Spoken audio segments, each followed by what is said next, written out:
Hello, welcome to the Preppers Fireside, and it's a full fireside tonight. I'm joined by 5 other guests, which is absolutely awesome. Lots of insight to be had in this one.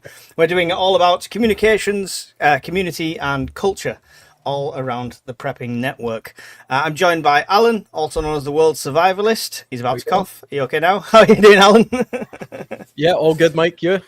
I'm excellent, thank you. Joined by Andy, the bombardier, and also the man in the know when it comes to the UFO. How you doing, Andy? Yeah, all good, mate. Yourself? Excellent, thank you very much. Good to have you here. Barry, back off holiday, looking very tanned and suave. How you doing? How you doing, Barry? Yeah, all good. Thanks, Mike. Glad to be back. Not for the weather, though. Yeah, well, not surprised. And Hawkins, also known as Funky not just Hawkins. It's just Hawkins, I promise. How you doing, Hawkins? Yeah, good, mate. Thank you. Excellent. It's good to have you here. When it's comms, you couldn't resist, could you? And we're joined by Brian, also known as fucking Brian, or that Scottish bastard. How you doing, Brian? I don't need this shit. I can get insulted by better people than you, honestly. Don't lie. Don't lie. This is true. This is a cry for help. Yeah, I'm all good, mate. All good.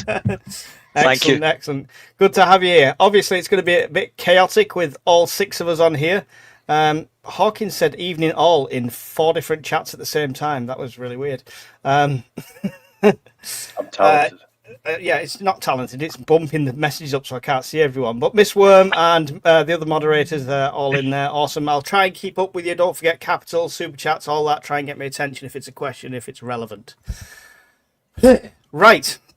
So we'll start with... actually, at the end, I've got a spinning wheel ready for all the gold members on Discord, and you can win 50 quid's worth of torch. Brand new, sealed, boxed. Going to go out to one of the gold members for absolutely free. So that's going to be at the end. So make sure you stay till the end. I've got a question. You're not included, no. How no? I'm a gold member. I'm a gold member. No, you are. Both of you are off the list, I'm afraid. Oh, what? I can't. It looks too fixed. I'm sorry. Right, you're getting demonetised for sure. Time to up my game. You're going to need to sell that torch by the end of the show. Let's start how we mean to go on, shall we, gents? Yeah, excellent. Right, so community first. What I want to do is ask you your opinions first, before and after joining up with the network and stuff like that. Your opinions on prepping in the prepping community, and if that's shifted over time. So if anyone wants to go first, feel free to jump in. It's shifted for me for sure because I've got more involved with it now. So I'm Yeah. slowly coming over to the prepper way of thinking. You know, One tin at a time. one tin at a time. That's it. But yeah, I mean, as a community, the prepper community is far more in tune with the benefits of having community in the first place. And I think a lot of people who are outdoorsy or survivalists or this kind of thing, they're very detached from that whole concept. So it's good for people like me and other people who are interested in that side of it to pay a little bit more attention to what the preppers are doing, I think, because I think you guys have got it right when it comes to the community side of it. And what was your mindset before that? Was community even an aspect? Not really. I mean, it was always on the periphery of communities, just lots of people around an urban area that could be some potential hazard in some way. You know, it's always more of a foe than a possible friend when it comes to community from a survivalist point of view, because I suppose survivalists have got this idealistic sort of vision of them heading off into the mountains or into the woods or something like that. And you know, in the real world, we know that's not going to be the case for most SHTF type situations. So, I mean, getting more involved in the community aspect of it is definitely the way to go, I think. And that's one of the biggest gaps, I think, in outdoor survivalism. Yeah. Andy, were you involved in community before this? Because obviously you're always going to have mates that are ex-squaddies and stuff like that. Yeah, I think that was probably I suppose maybe that was a prep community, maybe the lads I served with, because you would always keep in contact with each other, mate. You won't talk every day, but if something big happened in the world, like for example Ukraine or something, everybody would put the feelers out and you would start chatting. So I had that going for me. But I think what everyone on the in the channel, mate, everyone on Discord, us six. I think what we've managed to do, which is great. I think our community's managed to normalise preppers to just normal Mhm. people.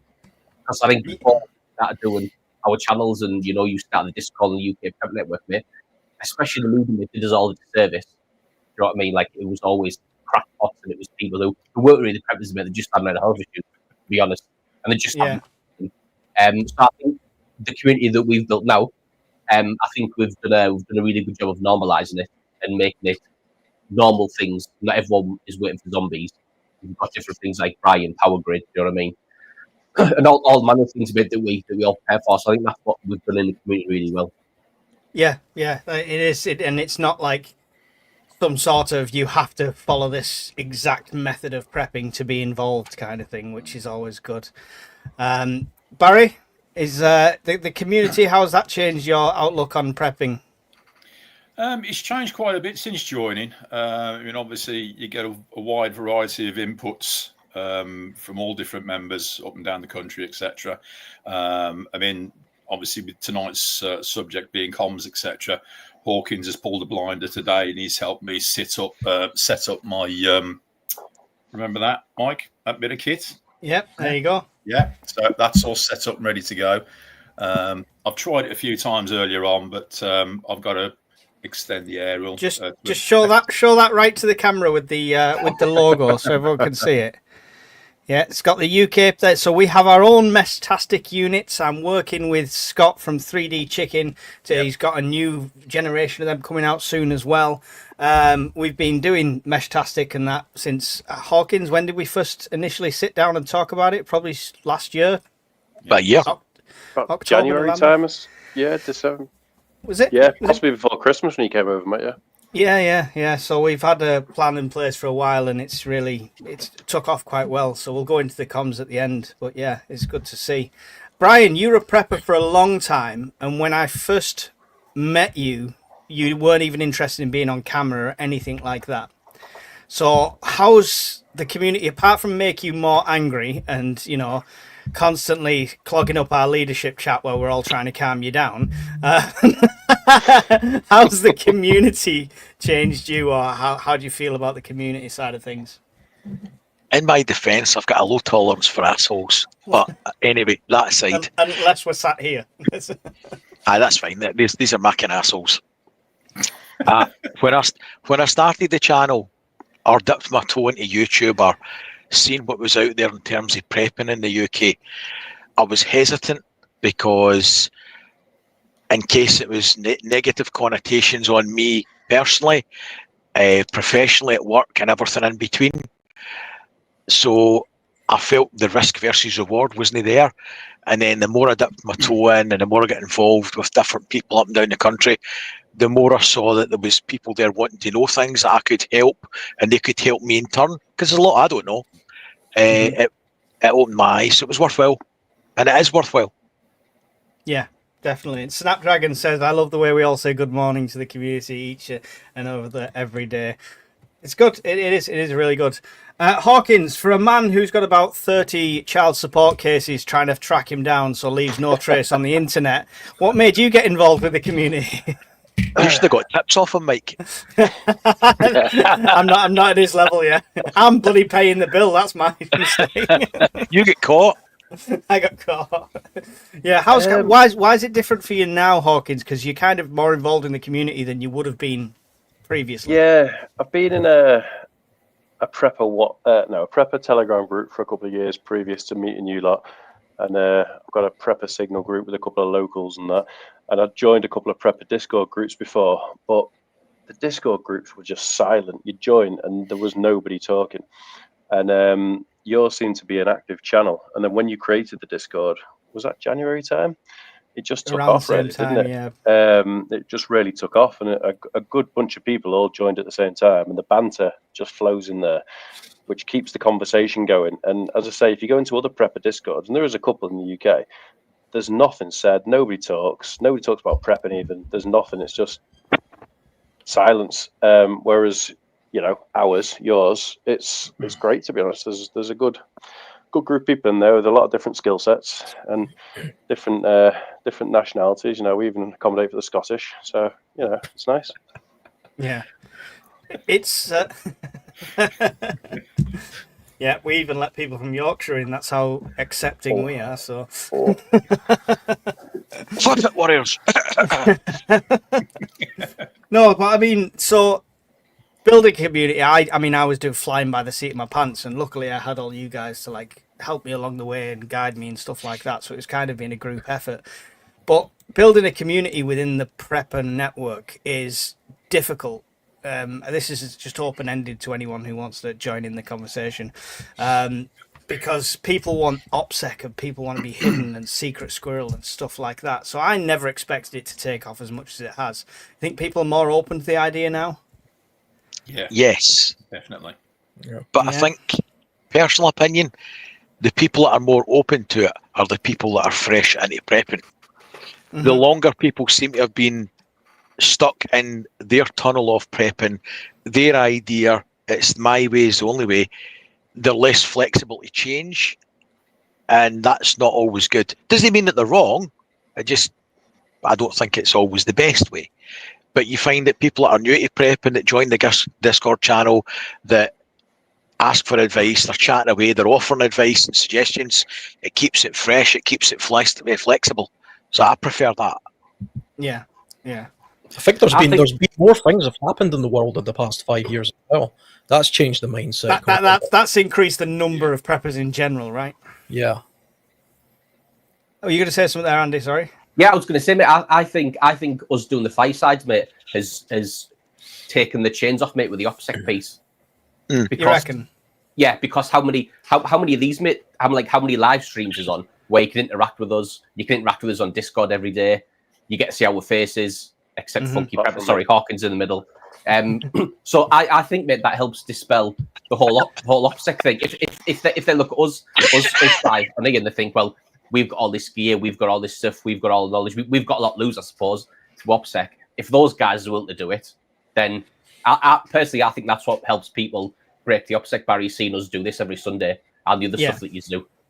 Yeah, and I think most of us have explained on occasion why we chose to do this and put our faces out there, right? It's like risk versus reward at the end of the day. And like Brian said before, he saw that he could help more people and stuff like that. So why not? There's only Hawkins that doesn't like anyone, so he's not willing to help people and put a channel or face out there. It's more that if I put my face on, all the groupies would follow me instead of following Brian. So, right, okay, yeah. The ones that love the blue hair and piercings, yeah? That's it. I don't feel threatened with that at all. I'm just throwing it out there. I've seen you. Ruggedly handsome springs to mind, and that's been generous. So I mean, community and culture go hand in hand. Do you think we're changing the culture then? I'll go around the table with it instead.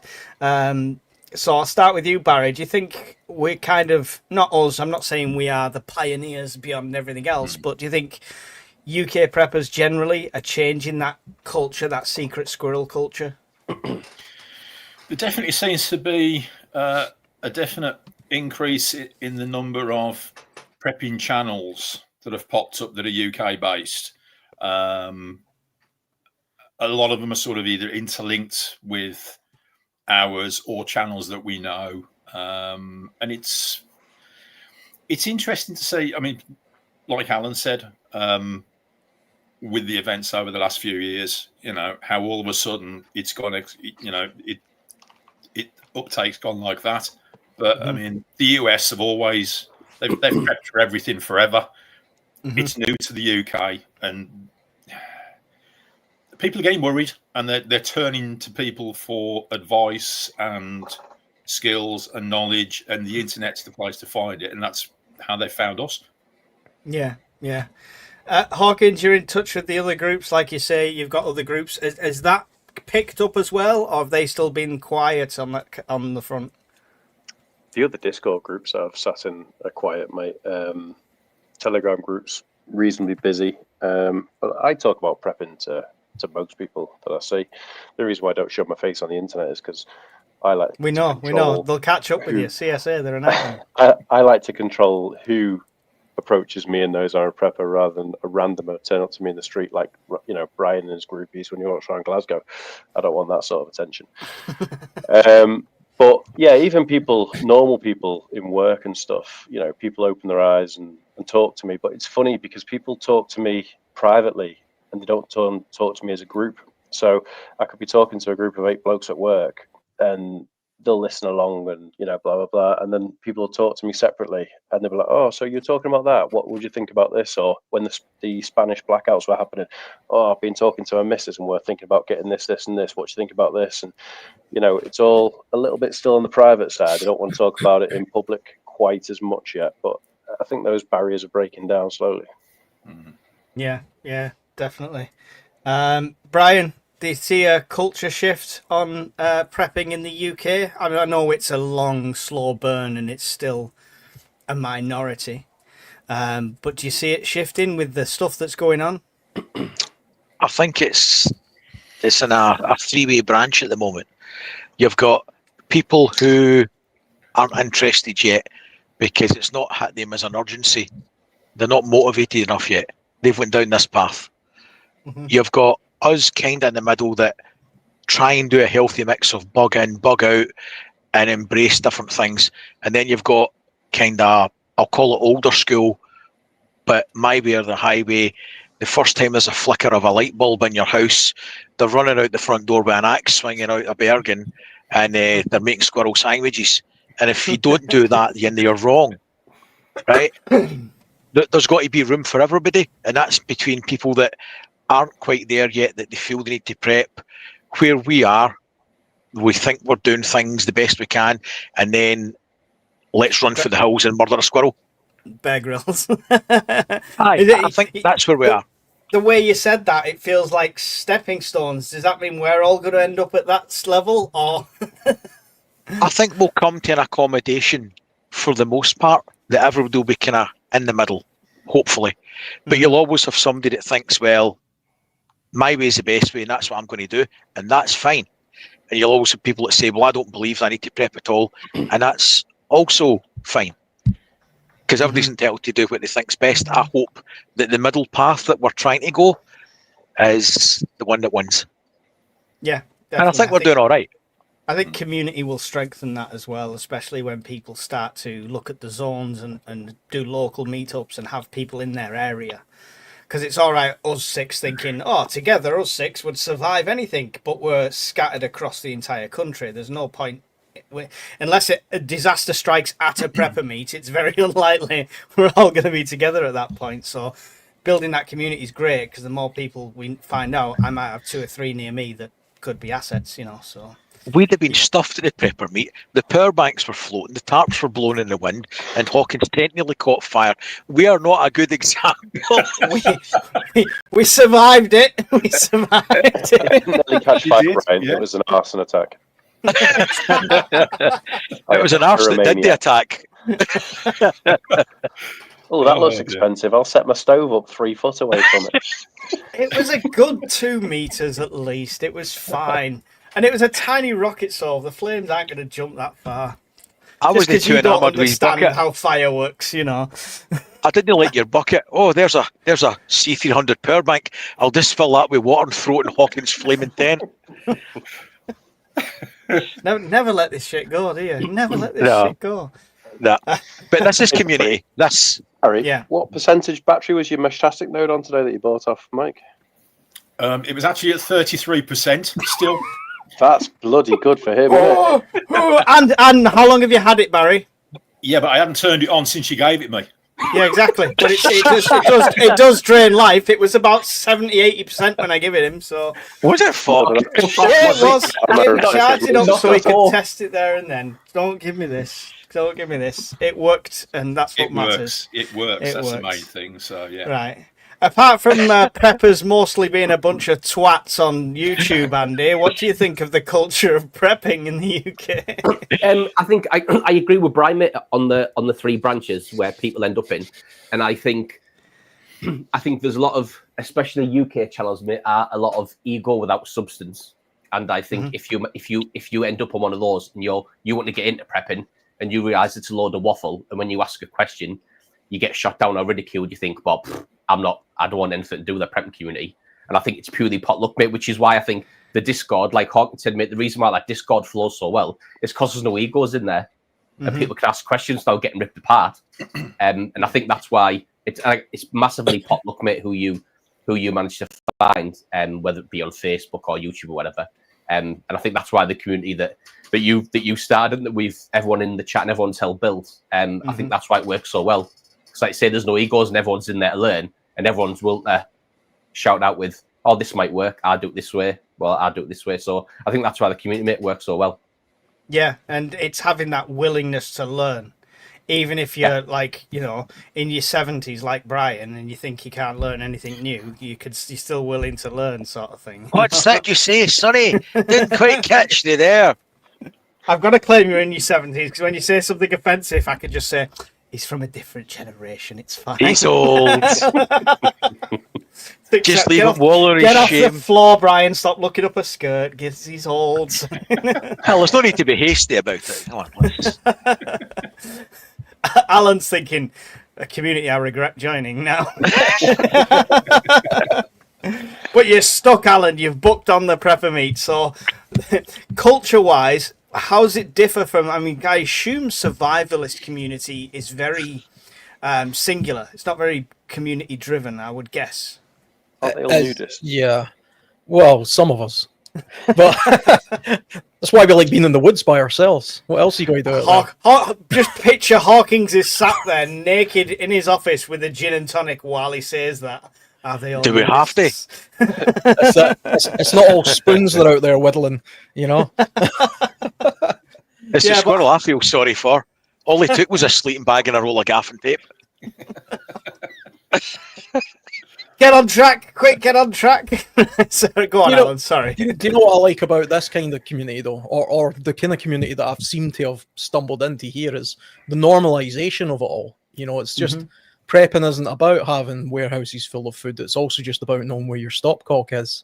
Your gas valve. You're preparing for the storm that we just had there, and taking it a little bit more seriously, putting a few things in place. And it might be a UK thing. That it could be this could just be the sort of UK way of doing it. And like Andy was saying, the people who have traditionally done it, the kind of egotistic type people who have, I don't know, maybe they're just, that's their thing. It puts a lot of people off.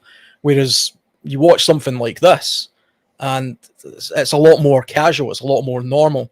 One of the things about the survivalist community, if you want to call it that, I suppose, on YouTube and things, I've seen over the years, most of it was American, and it went down a particularly bad route, in my opinion, because it branched off from being people in the woods showing you how to put up a shelter and demonstrate some skills, and then it either went down the road of a guy standing looking at a camera talking about his latest political view and his latest long-term prediction for why the Liberals are destroying us or whatever. And it didn't seem to have any real relevance, though, because it was just that day after day, and they kind of was got that away Mike? from the original thing. And I mean, and the other thing as well, this is particularly an American thing as well, is like the over militarization of the survival community, or their version of the prepper community. It's fine being in the military and things like that, or the law enforcement and stuff, but it's not a prerequisite. And to be honest, the more militarized I've seen it, guys stand with AR-15s talking about what they would do when the government turns on them. What has that got to do with anything I'm likely to do in life? Nothing. And it's so far away from the reality of what 99.9% of people are likely to encounter. It lost relevance. And it was a bit of a race to the bottom, because it wasn't good enough that these guys were like in the Marines. Suddenly they're all Navy SEALs or Green Berets or something. You know what I mean? You had to, they were outdoing themselves, and that became their badge of honor. It became I know what that guy says, but, I'm Delta Force, so everything he says is irrelevant to what I say. And survivalists fell into that trap in America, I think. So we're both attacked there, Andy. You for the military, me for my new studio. It's Alan's no holds barred, Alan, tonight. But, the happy medium where that stuff can come into the conversation, but be put across in a normalized way. and not the I'm a Green Beret, so I'm going to tell you exactly how you survive in the woods, even if that's got nothing to do with anything they ever did in the military or the police force or whatever they were in. You know, it's one of those things. And the political stuff as well. We talk politics because politics is important to prepping, because it's part of forecasting what's going on in the world. But do we really want to just stare at a camera for 3 straight hours talking about Trump? Probably not. And what's that really got to do with prepping? You know, that it hasn't really. Yeah, I just got a message off Mad Chick Acres, aka Chef Tech. He said, "Yeah, great. Attack the Americans while I'm not there to defend us." Listen, we're not attacking. If it wasn't for the American preppers, there wouldn't be a movement over here. It's kind of knocked on, and there is good American preppers. I think it's just different. It's different, and we recognise the difference. That's why we're catering more to a UK audience, maybe a little bit European as well. But we're very UK centric for obvious reasons. I think that's why UK channels are smaller as well, because there's a lot of UK channels that literally went, "Oh, there's an American prepper template, bang the stamp, put a British flag on it, and I'll just do that."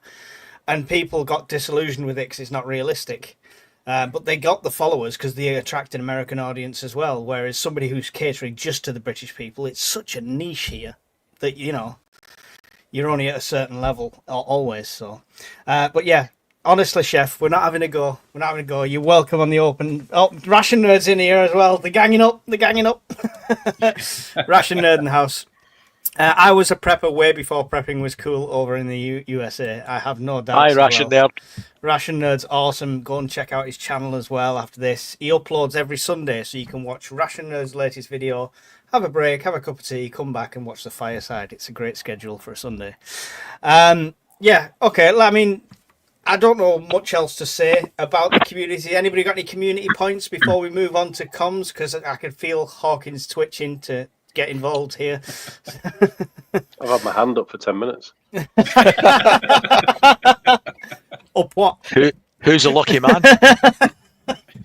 It's you, Brian. Only in your imagination. You leave Kermit the Frog alone. Right, okay, yeah. So, I mean, yeah, as far as the community goes, it's excellent. Anybody that doesn't know, anybody who's tuned in for this for the first time, where have you been? We do all our community stuff on Discord. We tried an experiment called Facebook. It was a bad experiment and we left it. So that is not us anymore. We are just Discord and our respective YouTube channels. All the guys on here have a YouTube channel. All the ones that you could see have a YouTube channel.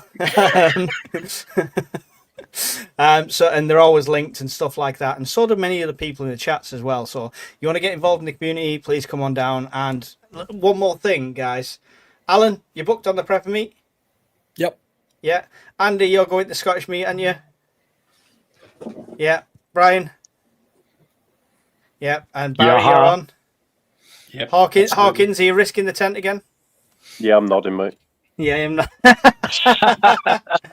So all 6 of us are going to the meet. Somebody put a comment before. Was it Polonium? I think it's gone off the screen now. But Polonium said basically it's going to be one of the biggest meets in the UK when we get there. So don't miss out. Miss Worm has posted the ticket link in there to get your tickets for it. So 3 nights of camping, not 2, because it's a bank holiday weekend. And we're generous, you know, for a bargain price in the summer. Right, comms. We'll start with what people already have. So, Alan, do you want to start us off? What have you got? We're just going to go equipment-wise at the moment. What have you already got comms-wise? Not very much, to be honest. Excellent. Andy, what have you... I'm sorry, go on, Alan. You really could just move on from that point there, because comms, I think I've said this previously before, it's the least thing that I paid attention to most, because as somebody who spends all these times hanging out in the woods, who am I communicating with? Nobody. It's entirely sort of a loner type enterprise, that kind of thing. So other than comms with my immediate family, the traditional ways, it was never something I considered until only the past couple of months and speaking to you guys and stuff. So I've looked into the Meshtastic stuff and things like that, and that's where I'll probably be going. I can't see me having CB radios and things, but I'll definitely have some sort of outside off-grid communication system. And So what I'm going that is, there was nobody in your life you wanted to talk to, outside of your family until you met us. Well, I mean, who would I be speaking to? This is the thing. It's survivalists are so so buried away in their own thing. They don't speak to each other. That's why you don't see any really big survival channels. That's apart from. But that's the two C's, Alan. Right? Community is nothing without comms, and comms is nothing without community. The two go hand in hand, or they don't work at all. Mm-hmm. Definitely. He's a wise old man, isn't he? Yeah. You could certainly have community. You could go the Amish route, where everybody's just we're building barns, speaking the old-fashioned way, to each other face to face type thing. But yeah, I mean, comms is important. I mean, and I lack in that department at the moment. So you'll be building a shopping list tonight as we're talking, then. My shopping list is getting ever bigger. Every time I go on Discord and look at latest preps or something, that I get ever greater and ever bigger. Excellent. Andy, what have you got in the way of comms? The only thing I've got, mate, I'm pretty much one step up from Alan. That's it. I've got some Thing radios. That's all I've got, which are not used. The only thing I want to move on to is Mesh-tastic. So I'm waiting for Hawkins to do all that work for me. And set it all up, do all that for me, and then I'll just put it up where I live. That's what I'm waiting for. I'll give him shit for 2 months solid, and then I'll ask him a favour. It's an interesting tactic, Andy. It's only 2 months. Only 2 months. The system works. Tried and tested. Stockholm syndrome, innit? Yeah, Barry, you're breaking into the communication side of things now. You just showed us the awesome Mesh-tastic unit from 3D Chicken. So what's the communications like you've got already in place? I'm along the same lines as Alan, to be honest. There's not that many people that I actually talk to, and so when the events do happen, and I resort over to Mesh, by the time I've got set up with that and used to running that, I'm going to get some other units and pass those out to the members of the family that I do want to speak to. They've got skills that will be useful in future events. So yeah, that's good enough comm setup for me, to be honest. Excellent. And you, like I say, you're taking the steps into Mesh-tastic as well. Anyway, Hawkins, you're going to be last because we might be here a while. Brian, talk us through what you've already got communications wise. So 6 of the preppers staple the Bayfang, and at the moment only 1 of the all-in-one Mesh-tastic units. So 6 radios and 1 Mesh-tastic. Comms is something that I don't profess to know a lot about. I really don't. I've learned a lot, and I've a lot to learn since joining the group. And I've only been dipping my toe in it for the last 6 months, and it's went to the back burner because I've just had too many other things to do. But the Mesh-tastic, Mesh Core side of things is probably where I'll end up being for medium to long range stuff, and radios for line of sight. Excellent. We can see a stack of the radios behind you as well. Is that the Bowfangs up on the shelf, I see? Yeah, there's 5 up there and there's that one there. So get 6 of them. Excellent. Hawkins, don't talk us through everything you've got, but give us the rundown. All the comms. All the comms. I suppose it's become a bit of a hobby, really. So I don't know. Start off with your standard home internet. We've all got that, haven't we? Fiber to your premises or whatever. Then we've all got a backup to that, which is your cellular connection. I then bought a Starlink last October after Hurricane Helene and saw all the goodness that Starlinks did for the communities after Hurricane Helene and the kind of isolation that they suffered. Because unlike radio, if you can throw a Starlink up and get internet, that helps the normals feel back in touch with reality, doesn't it? Whereas if you just got a radio, you're only talking to other radio people, so the normal people don't quite get that same level of satisfaction out of that. So Starlink's a great system to have, and it's cheap now, to be honest.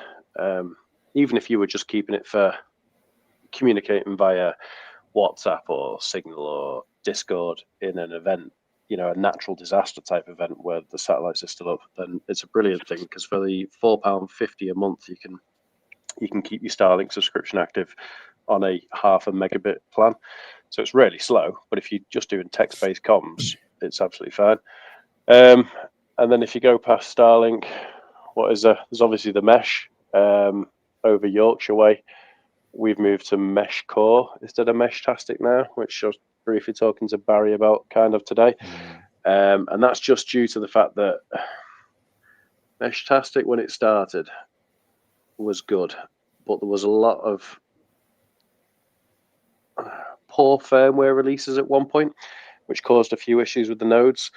And then it seems that people have put nodes up and they've become ghost nodes and they've not updated firmware and kept them up to date. Because that's one thing, if you're gonna join the community, you do need to plug your Meshtastic nodes into your computer every now and again and get the firmware up to date, because not doing so can cause issues for other people, especially if you end up with a firmware that's got a bug in it and it gets patched at a later date. You know what I mean? So there's a bit of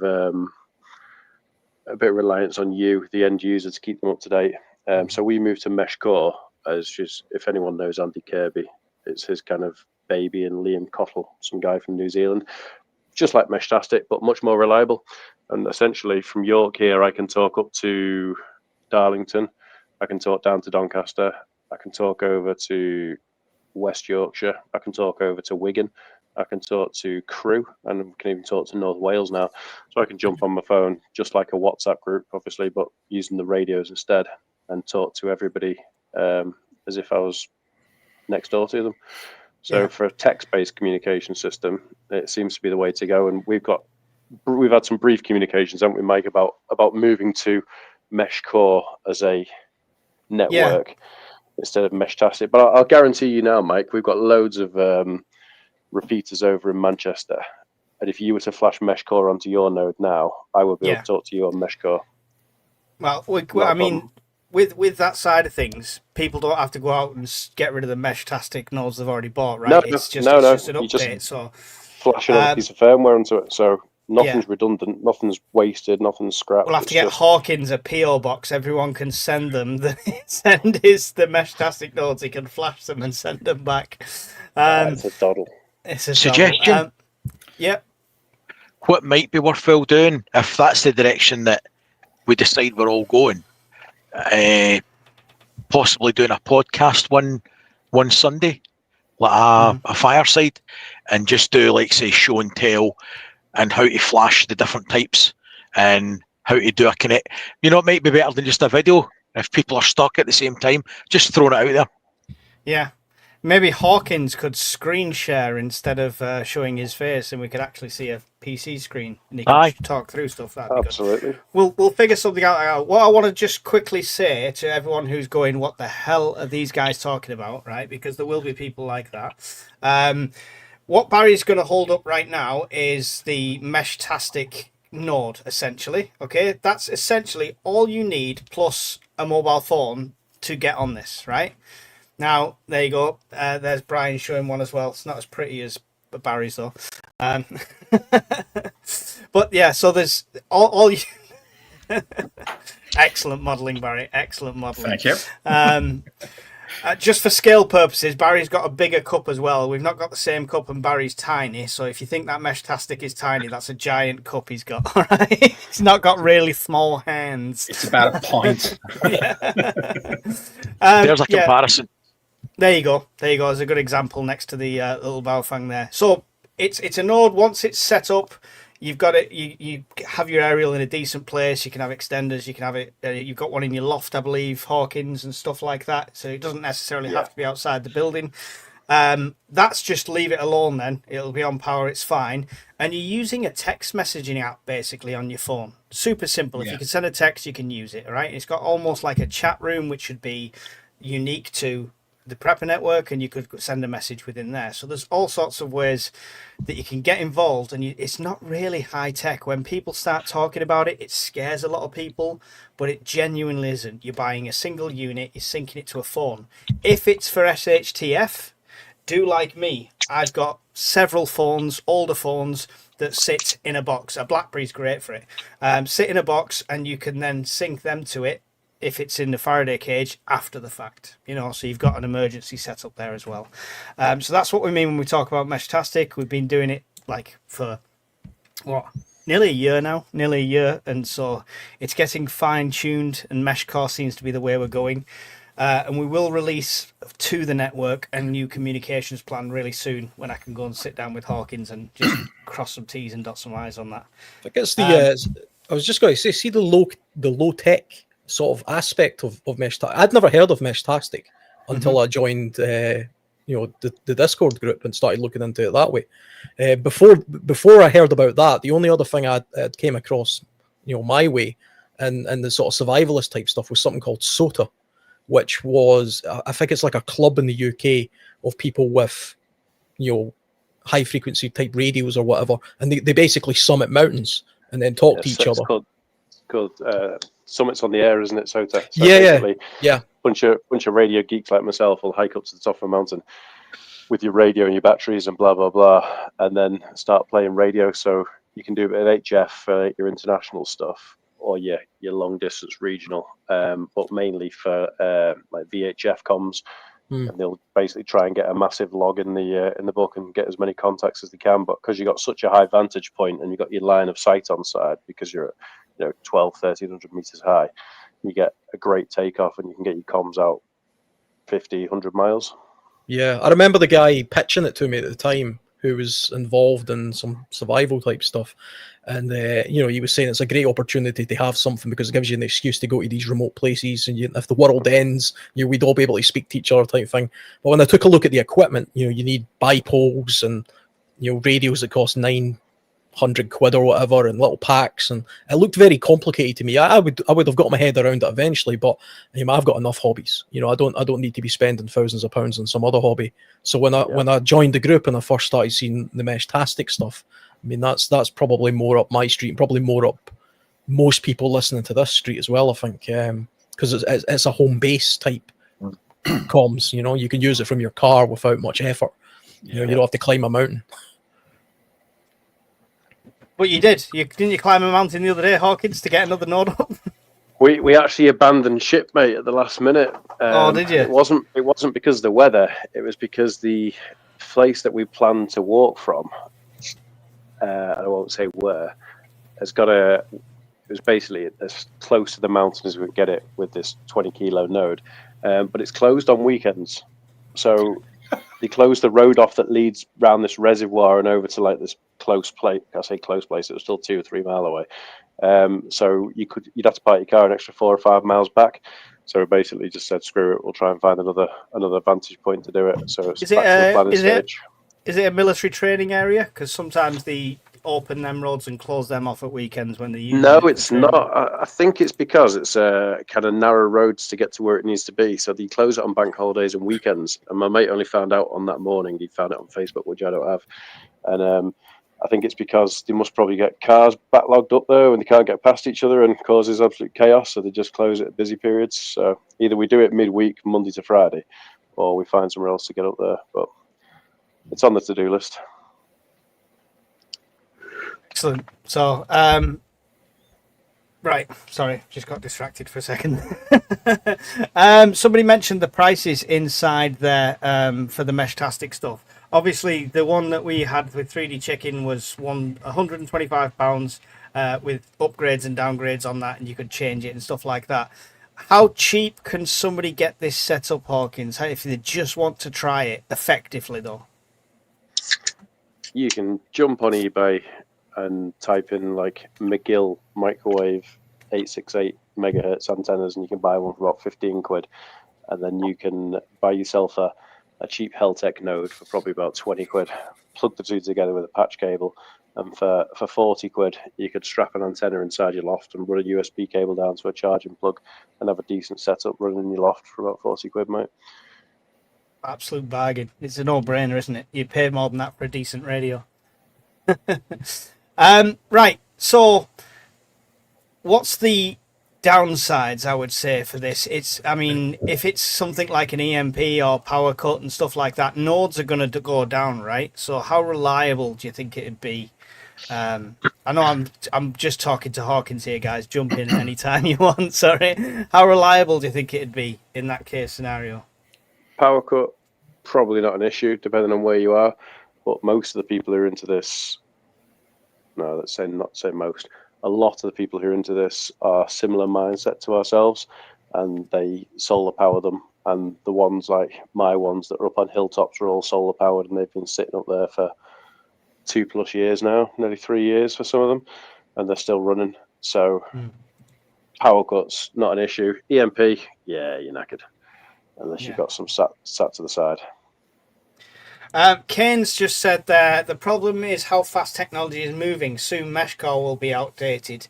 And he's saying ham and CB for me. It does feel like radio's that timeless classic with stuff like this. People know it. I know you've got to take an exam if you want to broadcast and stuff like that, but people generally know if I press this button and say words, somebody's going to hear it. So, I mean, I would disagree with that. Go on. And I'll say why. So the generation that's coming up behind us, they're comfortable and competent with their thumbs sending text messages. They can do it without thinking, and it's their comfort zone. Now, if you go back a couple of generations when radios were the thing, and they're still in use as a thing now, the price point for radios is here. You know, decent radios with long range is here. The technology... Your hands off the camera, do you know that? So you're saying it's here. The technology's there. The price point's there, right?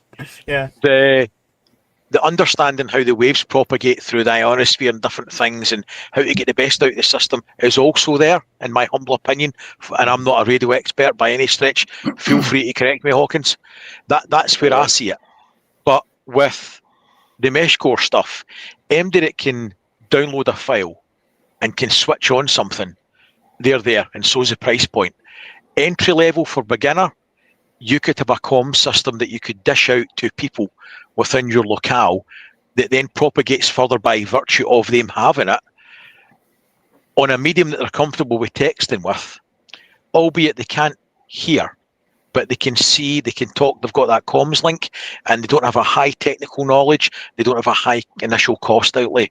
So for me, I'm not saying radio, I don't see Meshtastic being outdated, and I think radio will always be there and it's got its place. But for me, I prefer that because of those reasons. The level understanding required, the cost to get entry is so much lower. Yeah. You are right, Brian. A couple of things there, what you're saying. I'm a ham operator, and it's fucking expensive. It's an expensive hobby to get into, like probably one of the most expensive. And you go down a rabbit hole where you just keep shelling more and more money out for more antennas, more radios. That's on the person though, not on the hobby though, right? You can be into model trains and buy one train set, or you can be in model trains and spend your entire life's fortune on it. You can, but if you decide you want to conquer HF, and if you decide you want to be proficient at VHF and UHF, and then you want a mobile radio to go with it and a home rig, like a high-powered rig, the costs start racking up into the thousands very quickly. The thing with Meshtastic is it gives people a very reasonable cost of entry into communications, like Brian was saying. Pros to that as well. I'm a ham, and I very rarely speak on the radio. Voice-wise, like you're talking like once every 6 months, I'll jump on there, and that's mainly just to make sure my antennas and everything are working. I leave it monitoring in the background, but I'm just not a talkative person. Now on the mesh, we chat like a WhatsApp group all day, every day. There's banter going back and forwards. People are doing comms checks. People are moving to different areas and saying, me this morning when I was in McDonald's on the way to work.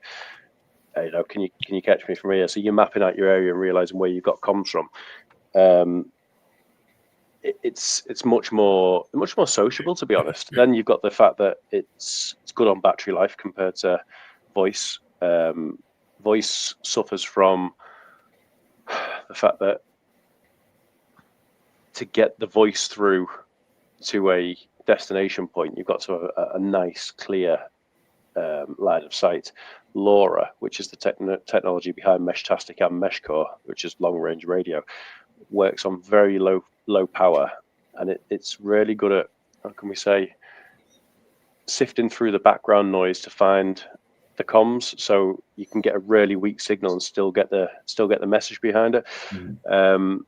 So it just works really, really well. Let's say I'm not far from York, and I can talk to Wigan like they're in the next, the next house over, and you wouldn't do that with any other technology. And then the fact that it's basically data burst. It's what the military use now for technology. They use systems called Bearcat instead of and what's the other one?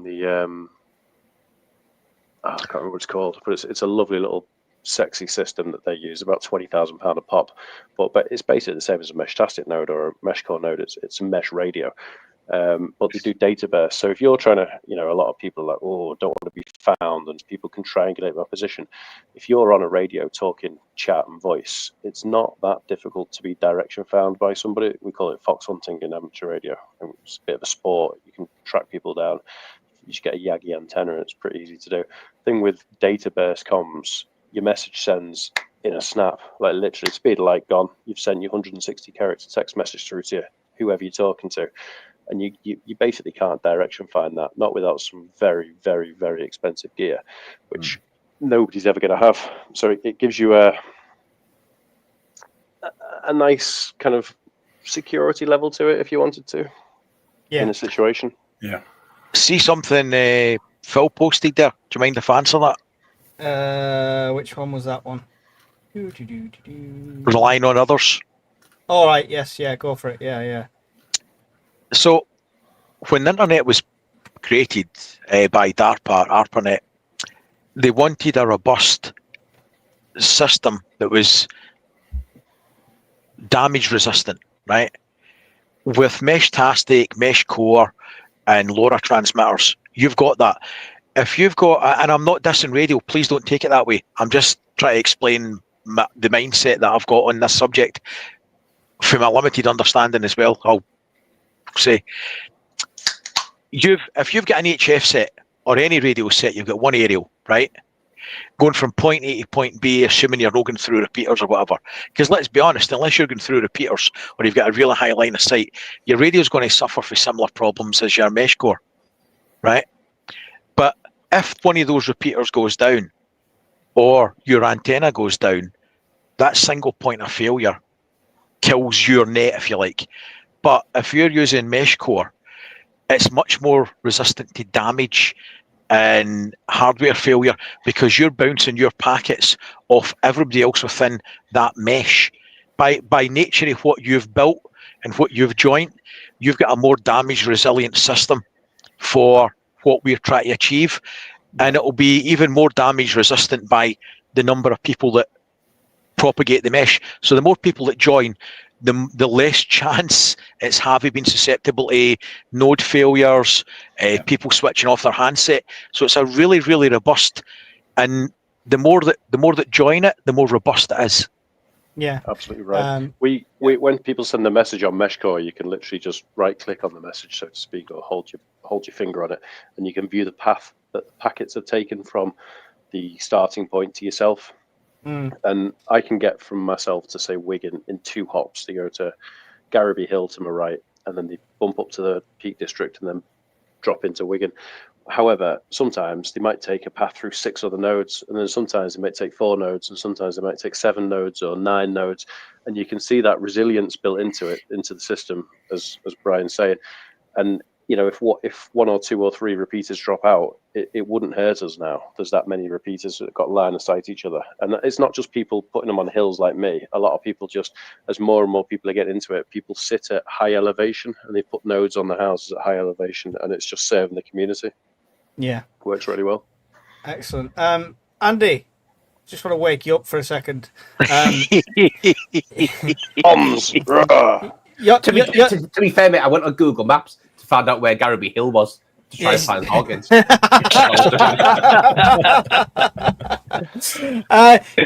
You're not an engineer, Andy. So with this side of things, you just listening to like Hawkins speak and stuff like that. I'm trying to play devil's advocate and trying to get the opinions of some people that are in the chat maybe vocalized. What kind of worries you, puts you off, or anything like that, or do you think it's going to be relatively easy? What kind of have you got going in your mind when it comes to stuff like this with comms? I think it's worthwhile, mate. It's just not on my. It's just not up high on my priorities of what I need to prep for. That's the only reason. Like everything, I agree with everything Hawkins says, man. It's a great thing to have. This great thing for people in the chat have. It's just not high up on my high up on my list, mate, to do. And like I said, mate, if Hawkins does it all for me and sends me everything to buy, I'd do it and I'd send it. I'd do it because I'm lazy. And he knows what he's doing. I'll sort you out. If you need to, Andy, I'm working up Darlington way at the moment. I can drive a bit further and come and set it all up for you. Oh, legend. See? So if he's going to do for me, I would do it. I'm just lazy. 100%, that's why I haven't done it. You too can book a Hawkins visit. Alan, you're not big on the comms, you said to begin with, and it's something you want to be getting into. Does all this talk scare you? Does it sound a bit too technical? I mean, please tell us, because other people might be in the same boat.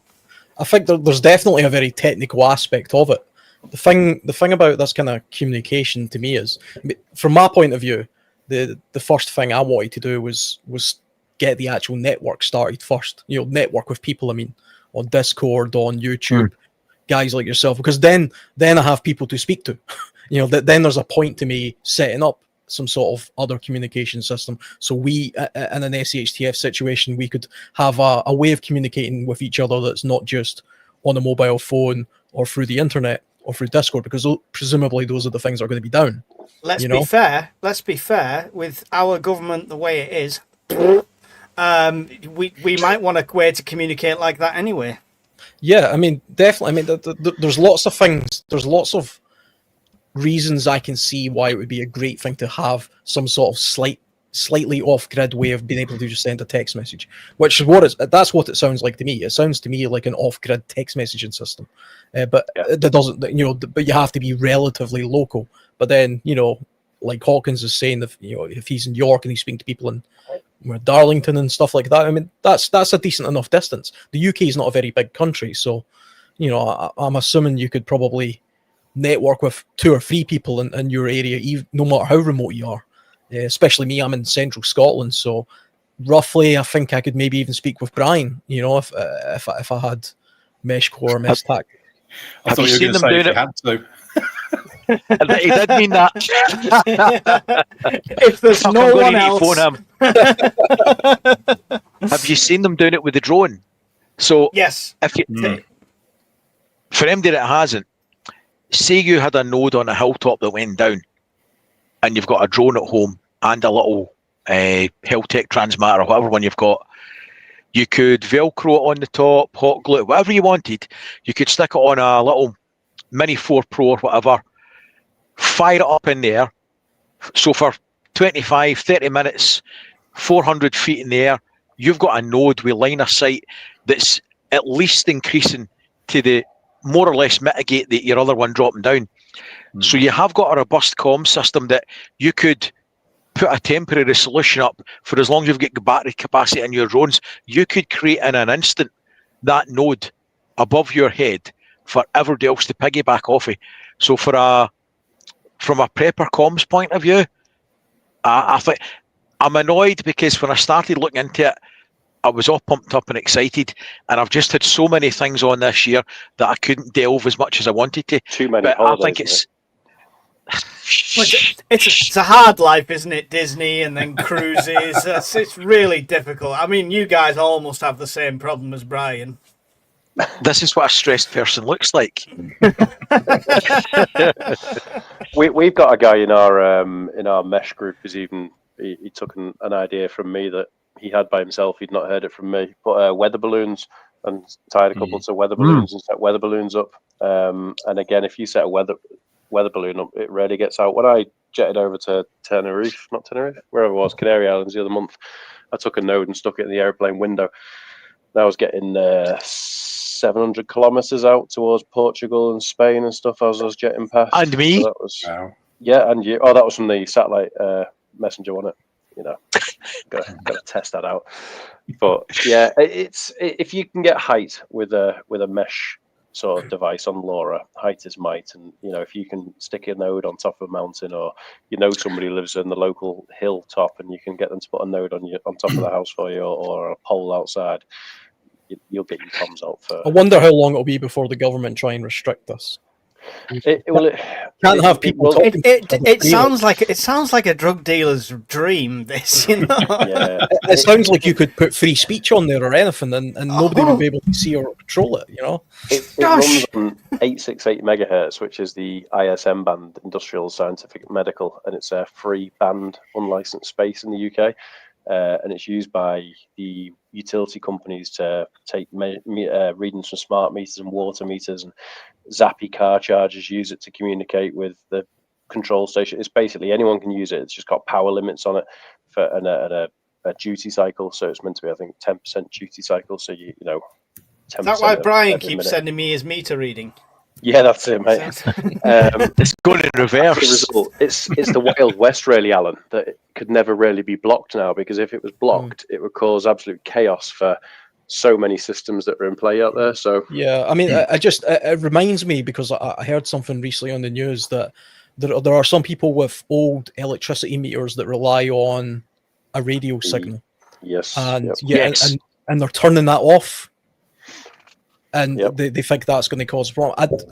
I don't know anything about radio, but I can just imagine if there's a frequency band out there that's, can be controlled or turned off or something like that, if it's seen to be redundant or like used by crazy people like us and drug dealers. They need to jam it, and they need to jam it everywhere. So they need to have powerful transmitters blanketing enough area to kill the bandwidth.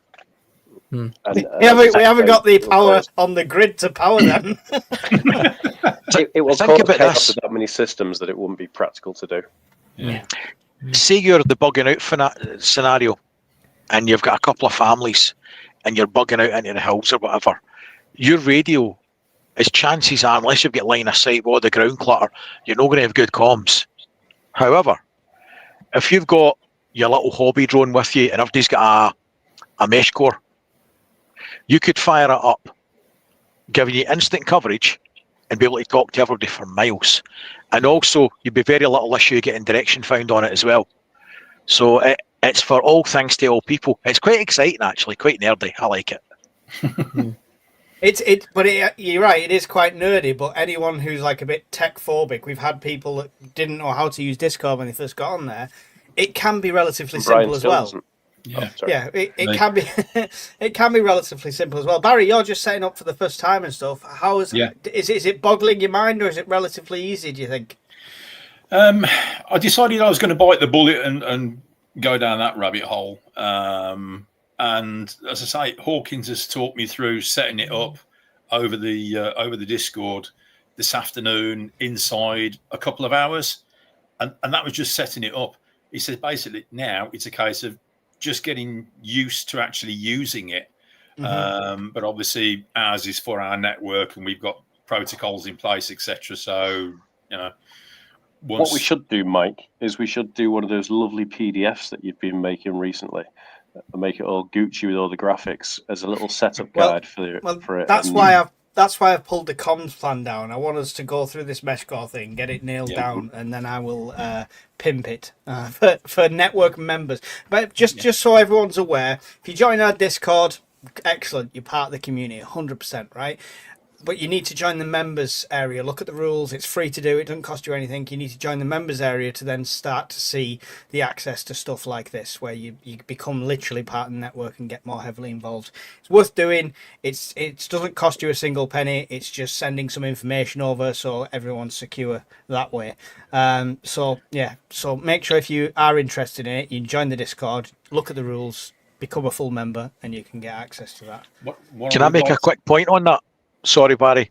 Go on, mate. You first. See, when you said that it's free to join, somebody had posted something on one of the lives the other night saying, when we were talking about Discord, he insinuated that the only reason that we're trying to get people to go on Discord was for financial reasons. I'll tell you right now, that's a crock of bollocks, and nobody has to pay a penny to join Discord in the member section. Not one fucking penny. So that's an absolute lie. That walloper's been banned off my channel and booted off the Facebook group as well before I left it. That's a goddamn lie. We might be guilty of a lot of things, but it's absolutely free. All you do is look at the rules section, be active, and you can join the members section. It's very simple. There's no financial bars, so that's an absolute fucking lie. Sorry, mate. No, well said, mate. Absolutely. But yeah, I mean, anybody who's sort of thinking about joining the Mesh Core, Meshtastic setups, etc., there are loads of videos on YouTube for beginners, setups, etc. I've got a long list of them that I've got to start ploughing through, so as I really do know how to use this bit of kit. But you can get books off Amazon as well for a couple of quid. If you're interested, just spend a little money on some books, get your knowledge down, and watch a few videos. And then if you decide to bite the bullet and get a unit, contact Mike. He'll put you in the right direction to get a unit. Yeah, I mean, so I don't make a single bit of it. Unlike my Amazon links, you know, guys, I'm fully open that I make pence and stuff off the Amazon links and stuff. 3D Chicken, when he first set all this up for us, he said we could do it based on commission, stuff like that. And I flat up just said no. I said, whatever you're going to give me, 10%, take it off the price. So I don't make a single penny off that. So if you go to there, buy the units, excellent. It's got our logo on. It's really cool, and it helps out somebody that helped out the network. However, like you said, Hawkins said, if you're on a budget, like a lot of us are, go on eBay. Go on, you know, stuff like that. There's options out there, so we're not tied for you like spending money on this with us in any way, shape, or form. He did us a favour, so we do him a favour by sending people there. It is good quality stuff. The cases are awesome, but you make your own choices. You know. Options and choices, that's what it's all about. So I think one of the things quickly as well that kind of appeals to me about it is I like the idea of having options and choices. It's another little thing that you can have in your arsenal of getting information, in your home hub. So I've got this routine now where I am just now, this is like my spare room, but I have like 4 or 5 news channels that I periodically look at. I open Discord to see what's going on there. There's 3 or 4 YouTube channels I take a look at. There's a few places where I harvest my daily information, as it were. It's kind of like my version of getting the up-to-date news. If I had something like Meshcore or Meshtastic, I would just include that into my daily sort of hygiene, comms hygiene of what's going on in the world. And that would be my off-grid version of doing that. So that's the thing I'm lacking, is there's no off-grid. If all the power goes out in my house just now, or the internet goes down, all of the things I just spoke about there are gone. And I'm just relying entirely on word of mouth or something. The thing is as well, Alan, if you get into one of these systems and it's popular in your area like it is where I am now, don't get me wrong, there was no one when I first turned it on 3 years ago. I didn't find any other contact in the entire UK until some videos were released by Andy Kirby and things like that, and it started taking off. But it only takes a couple of weirdos like me, which there are more of me out there that I've met through the system, who take communications far too seriously. That I've got a Starlink, I've got HF radio set up, I run JS8 call, I've got 2 meters, I've got 77s, I've got, if it's comms, I've got it and I've spent the money and I've done it. But the fact that if you're within Meshtastic range of me or Meshcore range, whatever you want to know, I can give you the answers to. So, and I've met some preppers through Meshtastic, it was back in the day. I've got one who lives 50 miles away on a hilltop, and I think we both very similar. He's got Starlink, I've got Starlink. We can chat on 2 meters, we can chat on 70 centimeters, we can chat on PMR, we can chat on HF, and we've got about 7 or 8 different forms of communication between us. But he's like me as well, and he's got like a local area of people that he can service. So if you've got a link into this kind of geeky sort of mesh, then there's other people like me in the background who can do the heavy lifting and supply information to the normals, if you know what I mean. So it opens doors. How dare you call me normal? Sorry, I wasn't referring to you, I was referring to Andy. Can I just mention Andy became it's not his comment, but Andy became a member before, so thank you, Andy. I didn't put it up on the screen, but really do appreciate it. I think you might be the same Andy that just booked on the Scottish Prepper Meet as well. I might be wrong, but an Andy has just booked on the Scottish Prepper Meet as well. So if you did, you're in for a treat. It's Brian Unfiltered for 3 days. That's all it is. That's how we pitch it. You're trying to get people to go? Once met, never forgotten. But right, okay, can we let's just push Meshtastic and Meshcore off the table into the bin for a second, and we need to talk radio because it still has its place, I believe. I'm currently looking at CB, which people will roll their eyes at. Hawkins is literally rolling his eyes at me now, I'm sure. But it is becoming a dying thing, CB. Like there's less and less people on it, but that's the kind of reason I want to pick it up.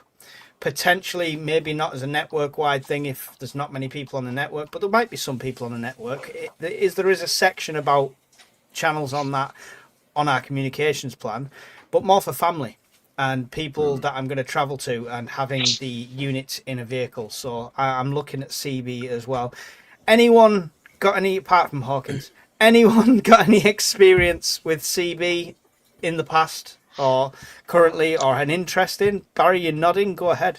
Yeah. When CB first started coming out, I got myself a little handset because when I lived back with my folks, we got a main motorway less than 1,000 yards away from the back of the house. So I used to pick up all the truckers using their CBs off there and used to chat for hours and hours. CB is a great piece of kit. You know, I mean, as an additional comms unit, perfect. Yeah, definitely agree with you.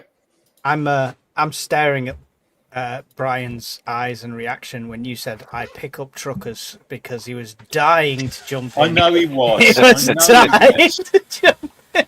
What are you wearing, rubber duck? Over. Rubber glove, not rubber duck. Do you have a rubber ducky, Mike? Says Gatling. I have starred some of your questions in the chat, guys. We'll come to them at the very end, so we might repeat a few things, but don't worry, I've not missed them all. I'm just having a coffee made. Just signalling. So, CB. Alan, have you looked at CB at all? Interest you? Not interest you? Not entirely. I mean, see, years and years ago when I was a kid, I had a sort of favourite uncle who was into CB. And, I remember him having it all set up in his kitchen and thinking it was pretty cool. And he had this gigantic antenna out in the garden and all that kind of stuff. But to be honest, there's a story involved in this. I had an old uncle who had an antenna and he showed me in his kitchen. It's like a fucking intervention group now. Everybody's got a favourite uncle like this, have they not? My mind the transmitter. kept my mouth shut. But that's probably a good idea. No, I mean, see, other than that, I actually thought CB had kind of disappeared. I thought that was something that truck drivers generally had. No, it hasn't. Nobody else had it. But no, not much experience at all. Go on then, Hawkins. Why not CB? Why are you rolling your eyes at me? Thank you. I'm not saying not CB. I've got a CB. I've never once in my entire life heard anybody on it. Which again isn't necessarily a bad thing, but it's 27 meg, isn't it? It's a bit more ionosphere dependent. It's low wattage. If you chuck a big amplifier on it, CB operators in America sit there pumping kilowatts into it illegally and boom signals out over to the UK. So I'm not saying no. I'm just it's not my preferred choice. It's not my alternative. It's not my contingency. It's not my emergency. I wouldn't even bother. You said it's shite, Mike. Read between the lines. If you want a license-free band to use, I'd go PMR. That's. Yeah. But PMR is PMR more restricted on range than CB? Technically, because it's UHF, so it's line of sight, versus CB is HF because it's 27 megahertz, so it can bounce off the ionosphere, but with such low power as your standard units, having the right sunspot conditions, like we're in solar maximum now, as we go to solar minimum, CB will become next to useless. Plus the thing with CB is it's all, antenna length, isn't it? It's all about length. So if you're on 27 megahertz, your antenna's got to be a lot longer than it has on PMR. So fucked. Yeah. Such is life, Brian. Such is life. Once again, God, you have shit in me. Size does matter. Your antenna length has to be tuned precisely to the wavelength that you're broadcasting on, give or take a little bit. And the closer that antenna is to the specific length that's required, the better your SWR, so you can project your signal further and better. You get all the power out of it instead of bouncing it back towards your radio. And when you're in the HF bands, it's difficult to find space to put those sorts of antennas. It's much more difficult for a mobile rig. Like if you put a CB antenna on your car, it's freaking huge compared to a PMR antenna. Well, that's what it looks cool. Yeah, absolutely, mate. Yeah, cool as. Yeah, mate. Horses for courses. If you want to give it a go, absolutely give it a go. I'm not going to discourage you any more than I already genuinely, have. A few people in the chat have come on here saying it's both ham and CB are booming. There's been a resurgence and stuff, and I've noticed a couple of CB channels that have said the same thing. It's kind of picking back up. I don't know what that resurgence is down to. Maybe the cost of phone bills. might be the fact we're in solar maximum. So once you drop in solar minimum, it'll be much more difficult. So show of hands. Sorry, Hawkins. Who's done the license for ham then? Who's got a ham radio license here? Hawkins' hand is up. I heard him shuffle on his chair. This is the problem. This is the problem, because one of the things I preach, and I think a lot of you preach the same thing, is test your shit. Yeah, you don't want to be learning when it hits the fan. And with ham radio, you can't really do that technically without a license. So is that not the biggest blocker there, Hawkins, for a lot of people? Yes, and that's why you should all go and get your ham radio license. It's dead easy to do. I'm not saying it's easy to do, but it's easy to follow the process. There was a couple of people discussing it in the Discord today. I think Galar is signed himself up for it, and there was another guy who signed himself up for it, and there's a couple of people the other week. So I'd say within 6 months there'll be a fair few more members of our Discord who have got it. It's a free thing to study. There's courses online that will take you through it step by step, and the exam costs you 30 quid. And the only reason why the ham radio license exists is just so that when you start playing around on the radio spectrum, you know enough to keep yourself out of trouble and not cause issues for anybody else. It's not like you've got to pay to play sort of thing. You do an exam for 30 quid once, and then you get a call sign, and off you go. So, Brian, you've got them radios behind you. You've not done your license. What was your plan at that stage of buying them without the license? My plan is that the time that I'm going to have to use them in earnest, the chances of getting a ticket off somebody are very, very low. Mm-hmm. So, yeah. Would you not find that's going to be a learning curve? Yes, and it's a learning curve that I'm well behind. The limit of my knowledge with radios, in all honesty, is... There it is. I do not profess. It's my special friend. I don't profess to know much about radios at all. I've got a slight understanding how the technology works, but the actual using of them, using chirp to set them up and all the rest of it, I know there's things out there to do it, but I've never done it. So I'm way behind the curve on radios. Mesh-tastic and core, I'm slightly further ahead. At least we know there's some honest people in Yorkshire. Mrs. Hawkins has jumped on and said it's not easy to do. I had to rely on GCSE science, says Mrs. Hawkins. She had to learn what volts, amps, and watts were. But, everyone knows what that is, don't they? Brian's nodding. Everyone else is looking blank. Alan, would you do your radio test? Or does it seem pointless with the options of Mesh-tastic, and then you can join me on CB as well? I don't know. I mean, there was a point, because I do a little bit of kayaking, not that kind of kayaking, those are white water, but I do a little bit of sea kayaking as well. And some of the guys I go with there have got radios. They can speak to the Coast Guard. They can speak to, much further afield with what they have. And really, if you do sea kayaking, you should have something like that anyway. But I remember when they were saying to me, yeah, but you need to go and do this course. And you need to do this. And I lost interest immediately. And I thought, you know what? I'll make sure whenever I see kayak I do it with you guys, or I'll just fully take the risk of drowning and not being able to call the Coast Guard. I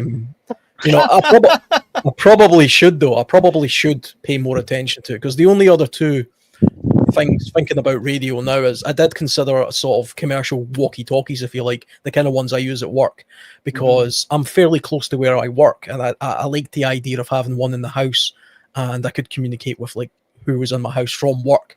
Could they go you get 5 or 6 miles out of them or whatever. I've got a cardio receiver on my helmet for motorcycles, which allows you to basically, it's for riders to speak to each other as you go in groups, but it has something called mesh something. I can't remember the exact name, but basically you can link up to 15 drivers, and you could be 8 miles. There can be like an 8-mile sort of, distance between you, and you can all, piggyback off each other and speak to each other that way.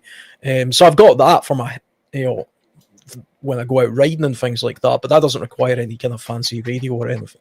Like, it sounds interesting. I'd like to know more about that. You'll have to put some information about that in the Discord. Yeah, it's called Cardo. Cardo's the motorcycle one that I use. That's cool. I've probably got it sitting right here, actually. I'll see if I can get it when you move on to speak to somebody else. Andy, Hawkins is going to do everything else for you, but are you going to do your own test? Are you going to take the ham test at some point? No. Nah. Not the slightest, mate. I just don't have no interest in it, mate, to be honest. No? No. Especially not, like, I personally, mate, I don't see the purpose of, I'm going to shell all this money out and then do a test for radio to sit there in the potential that something happens, because I'm never going to jump on there and start doing voice procedure and talking to people. It's people going to sit there and collect dust until something happens, whereas I might as well just do Meshtastic, and then I can still talk to you, and I could use it every day like Hawkins does on his phone. I could use it every day to talk to you and see what to me, mate, that seems more within what I think for me would be more suitable for me. Yeah. Cool. I like Kane's comment. Brian should have been a character from the Viz comic. There you go.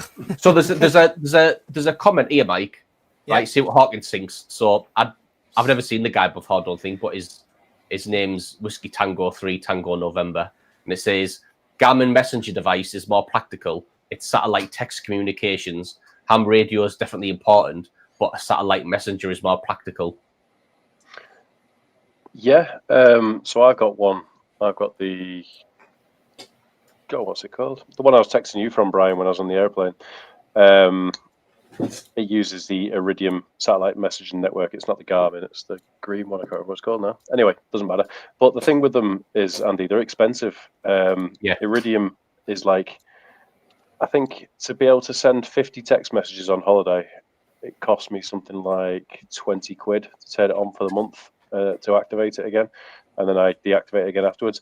You're much better now spending the money on a Starlink Mini and then spending £4.50 a month to put it on the standby mode. When it's on standby mode, for something the size of a piece of A4 paper, which the Starlink Mini is, pointed at the sky, and you've got a backup comms that you can actually browse the internet on and everything, and you've got unlimited data restricted to 0.5 megabit for £4.50 a month, and that is probably the best way for a normal person to get a sort of redundancy in communications, is to buy a Starlink Mini and spend £4.50 a month.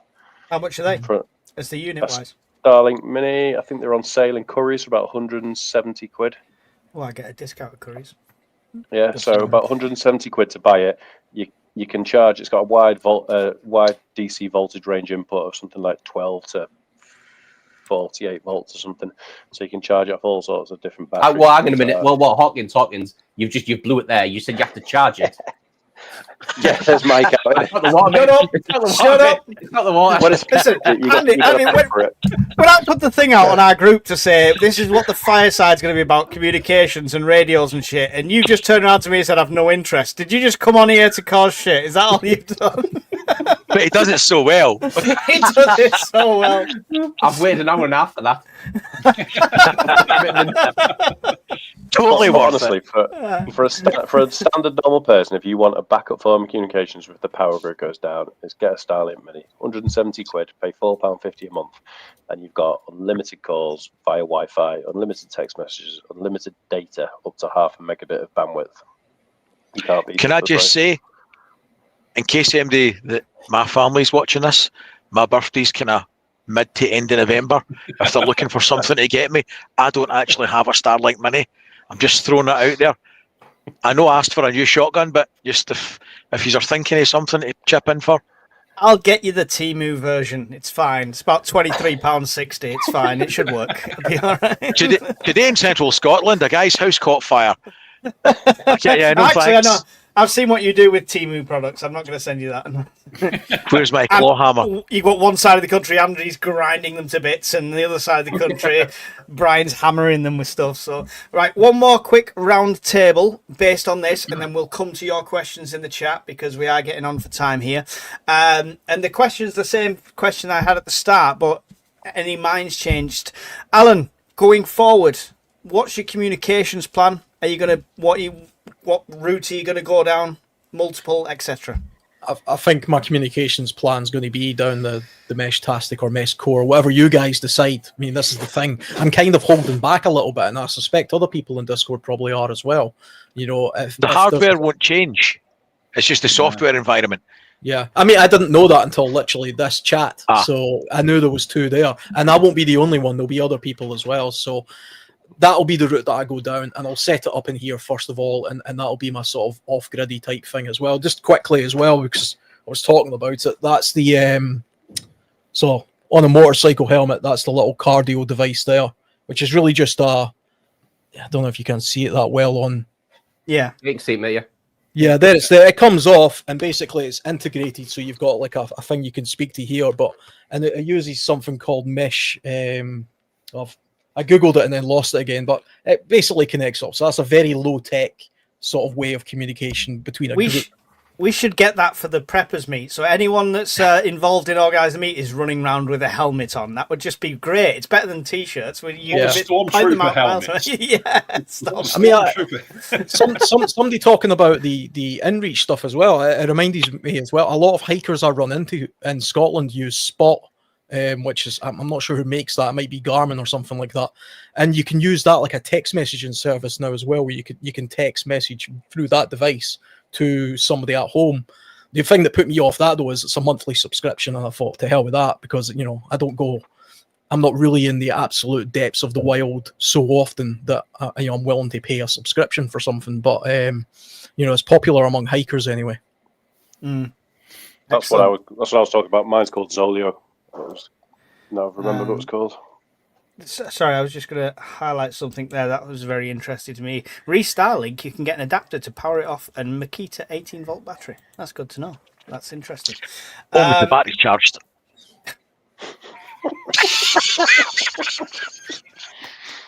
Honestly, you wait till Friday. Andy,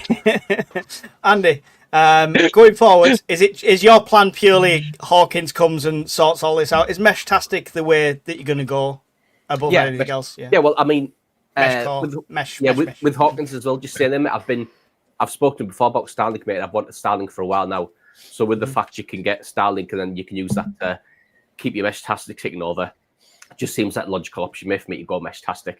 So that's my plan. My plan moving forward, mate. Yeah. So Meshtastic in the first instance, then Starlink not only as the backup, but a way to keep that updated as well. So sounds like a really sound plan there. Barry, you're obviously on the mesh route, but what's your communication plans going forward after speaking? Is anybody going to join me on CB or not at all? We can pick up truckers together, Barry. That doesn't sound creepy at all. No, not at all. I'll definitely be getting a CB. And then long term, I am looking at getting a Starlink as well. Obviously, you know what my long term plans are, similar to yours. And Starlink is a natural progression in that plan as well. Excellent. But Brian, you're already well on the way comms wise. Starlink, is that just the next step for you? I'd like that. Yeah. I'd Christmas like that. or birthday. Well, that's the married man's lot, isn't it? Starlink Mini is £189 in Curry's, says Great Galar. Thank you very much. That's a bargain just before Christmas at the end of November. I'm just throwing it out there. I know there's quite a few. I know there's quite a few veterans, mate, in the Discord and in the chat. If you've got your veterans card and you get your defense discount card, you get quite a bit of money off in Curry's. Excellent. Yeah, so you probably get it quite a bit cheaper than that. Yeah, I think they on a blue light as well for any emergency services people in there. Didn't know that. So if your wife's a nurse and she's looking for something for her husband round about November time for his birthday, there's no way after an hour and a half she's still sat here watching us. She's turned us off after the first 5 minutes. If she wants to play Hungry Hippos later, trust me, she's watching. Oh dear. Are you Hawkins- dropping some subtle hints there, Brian, about what you want for your birthday? No, just innocent comments, mate. I don't know what I'm saying. It's shit comes out. all I get for Christmas and birthdays is bills. I thought you were Hawkins, going to say more kids. not yet. Hawkins, you're our comms guy for the network, all right? So I mean, it's his unofficial official title. Hawkins is the comms guy for the UK Prepper Network. You get paid as much as the rest of us do, so yeah, 0. But what's your plans going forward with comms? Do you have a sight for something in the future, or are you happy with where you're at? Are you at a level where you can stop buying? I don't like the sound of that. I'm sure the missus does. Yeah. There's not really much else I can do, to be honest. Now I'm pretty much commsed out. I've gone down everything. As I say, if you look at fibre broadband, Starlink, I've got HF radios running in the background, running JS8 call all the time. Which one of our Discord users reached out and talked to me on JS8 call. That's the first member, and Irritate uses it. You know, the Scottish guy. Yeah. I think he's Scottish anyway, so he uses JS8. So, there's two Discord people who can talk to me on HF, and I have one of them running 24/7. I've got PMR, I've got 2m77s running all the time. There's not. And his garage is like walking into a control centre at Heathrow, just to throw that out there, everyone, if anyone wants a vision. Combine that with a Sparky's tools from like 20 years of collecting, then that you've just visioned Hawkins' garage. So it's a claw hammer and a screwdriver then. That's it. and the odd server tower and power wall, of course, thrown in for good measure. So yeah, there's not much else I can really go down apart from buying more expensive radios as time goes on. But what about a BBS for Meshcore? So Meshcore doesn't need BBS because Meshcore has room servers, and that was one of the good things about it. So on my little node on Garraby Hill, I actually have 4 radios in that one node. 3 of them share one antenna, and I run Meshtastic on long fast. I run Meshcore on standard, and I run Meshtastic on medium fast. Medium fast for my own local comms, long fast to recruit people over to Meshcore, and then Meshcore to service everybody in the area. And then I run a room server, and the room server is from Meshcore, and it's called PrepperNet. I might rename it to UKPN. But essentially, you type in the password, which is very hard, SHTF, and you jump into the room server. And then if you're offline and you log back in, it will download all the messages that you've missed. That's excellent, because that was harder with Meshcore, Meshtastic. Exactly. So if you live near me, for instance, and you had your pocket mesh node, and you only turned it on once a day just to come in and leave messages and communicate, as you sign into the room, you'll download all the messages. You can leave your messages, and then you can log back off again. So works really well for that, mate. In case anybody that was Disney or isn't old enough to remember, bulletin boards, the early ages of the internet would basically be like pages and chat messages, kind of like CFAX sort of shit for the olden days of TV. So that's basically like a very, very basic internet bulletin board that we're talking about. So by the sounds of it, Meshcore's going to be it's the way to go. Which is great, because you don't have to be waiting for somebody to be on. You can leave a message that somebody can pick up on later and stuff like. Can I just thank Matty Jones?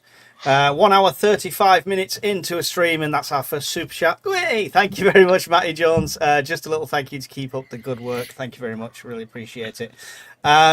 We'll go to the people's questions now, and we'll get through them as quickly as possible. If anyone's got to dive off, then don't feel obligated to stay if you don't want to. But we'll start.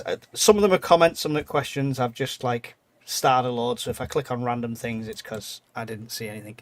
Sam Lloyd, I started looking into prepping after a certain lockdown. Until I came across Mike's channel, there was so many options that never agreed as to what you did or didn't need. Mike made it simpler. I don't think I made it simpler. I think we just took the British approach, and I think that's all of us on here at the moment. Or you can go to all of our channels, and we've just took the British approach rather than going down the let's try and adapt another country's method to our own. But he didn't, Mike. He patched our channels and he went to yours. Thanks very much. Well, what can I say? fucking subscriber hog. Honestly, you're going to be that guy. What can I do? I can't share them out. Showing a bit of leg there virtually to grab them all in. Name me another YouTuber that does more for small channels than I try and do. I'm a small channel still, but I still try and pass it out to everyone. Look at you shaking. You think you know a guy, and then it's Funky Mikey strikes again. Fuck you! I'm just I'm going only to start kidding. doing day X updates every day. Sod the fireside. Grass Monster 3. I think more people are prepping because of inflation. But they don't think of themselves as preppers or think to look at prepping channels. They're just stocking up. This is it. And this is why I think some videos hit and some don't. When you're mentioning preppers, they're not really searching that. But if you talk about the cost of living and you talk about food prices, they kind of hit with different people. So you're right. It's the terminology. It's that stigma of the word prepper as well. So yeah, thank you for that. Are us Brits more stiff upper lip than the Americans? I mean, Yes. yes, yeah. Oh, we've got a yes from Andy. We've got a no from Barry. There's start a debate going on here. Are we stiff upper lip anymore, Andy, or are we just scared to say anything so we don't get arrested and thrown in prison for a tweet for a year? Probably 50-50 maybe. Yeah. But we're definitely more stoked than Americans are. Definitely. And you couldn't convince me any other way. There we go. We'll have to get. I'll have to have a UK versus USA fireside and get some of our American friends on. That'll be interesting. Thank you for answering that one, Andy. Appreciate it. Dave said, "I think a good proportion of the UK folks get a bit overfaced with a lot of the US approaches. This is a much better format for Brits. It is because."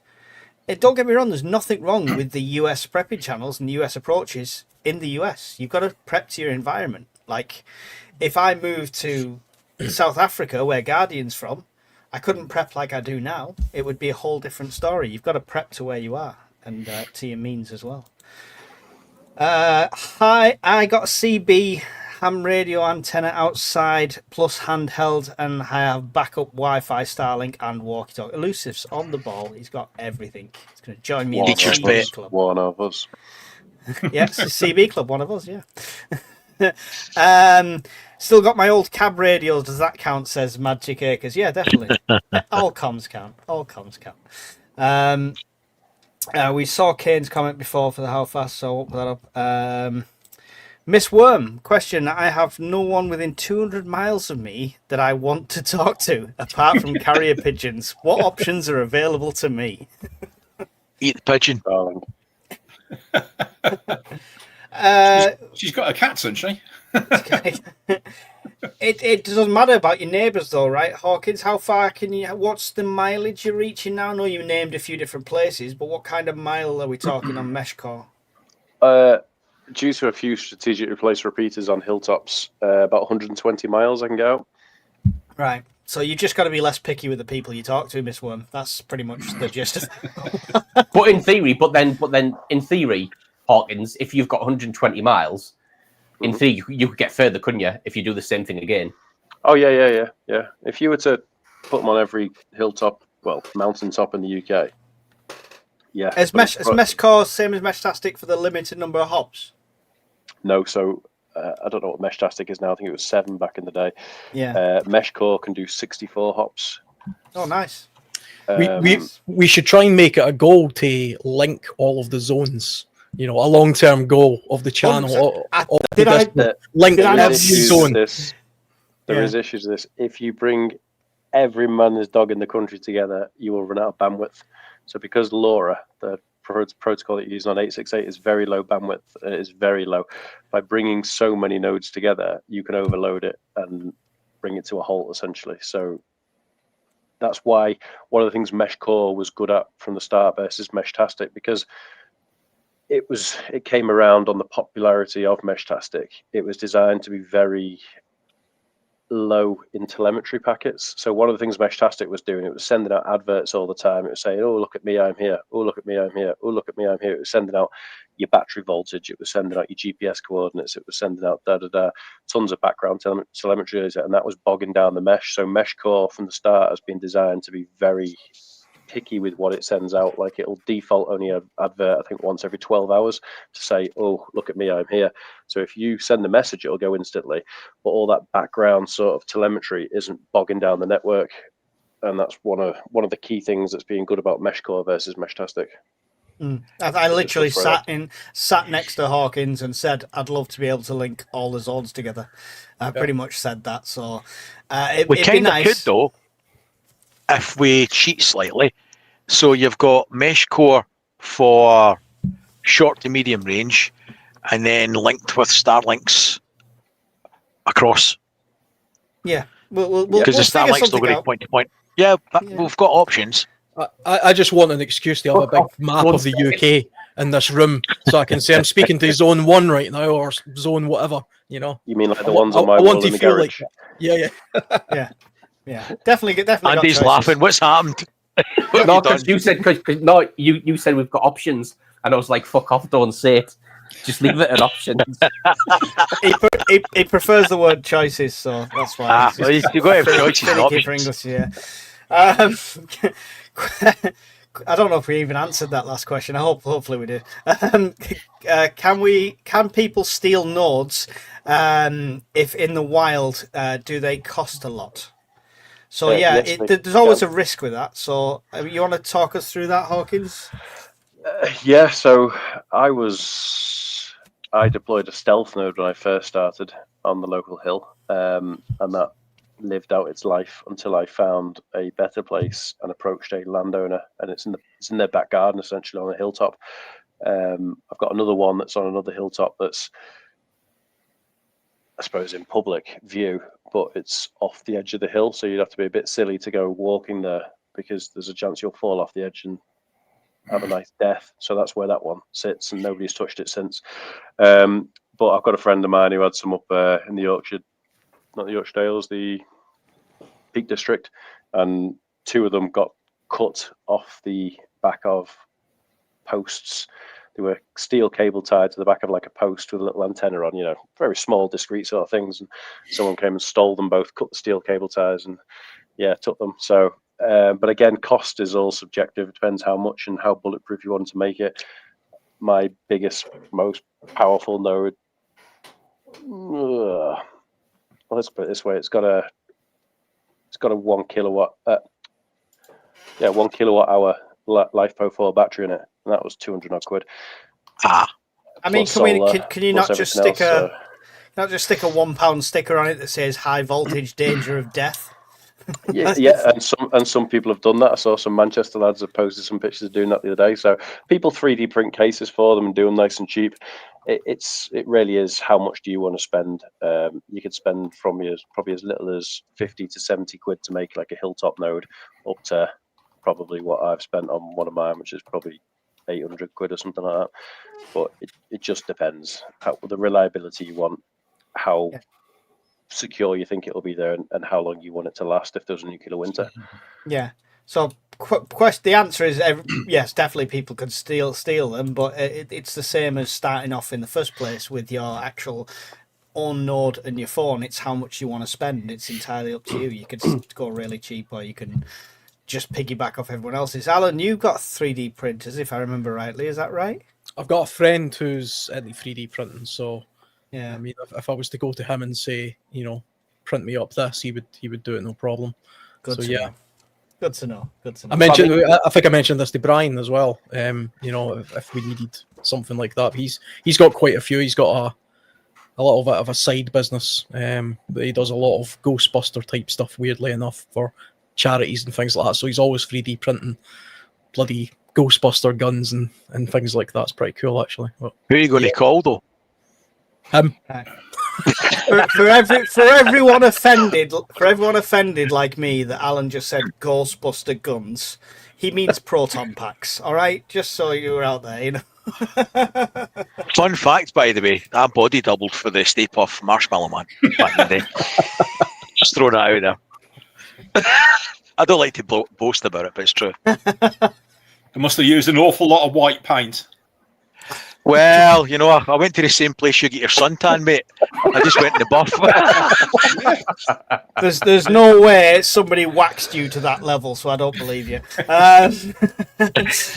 White Adder has a question. Hawking's question: can the mesh cases be Faraday EMP protected somewhat at manufacture, then sold as buy and forget as such?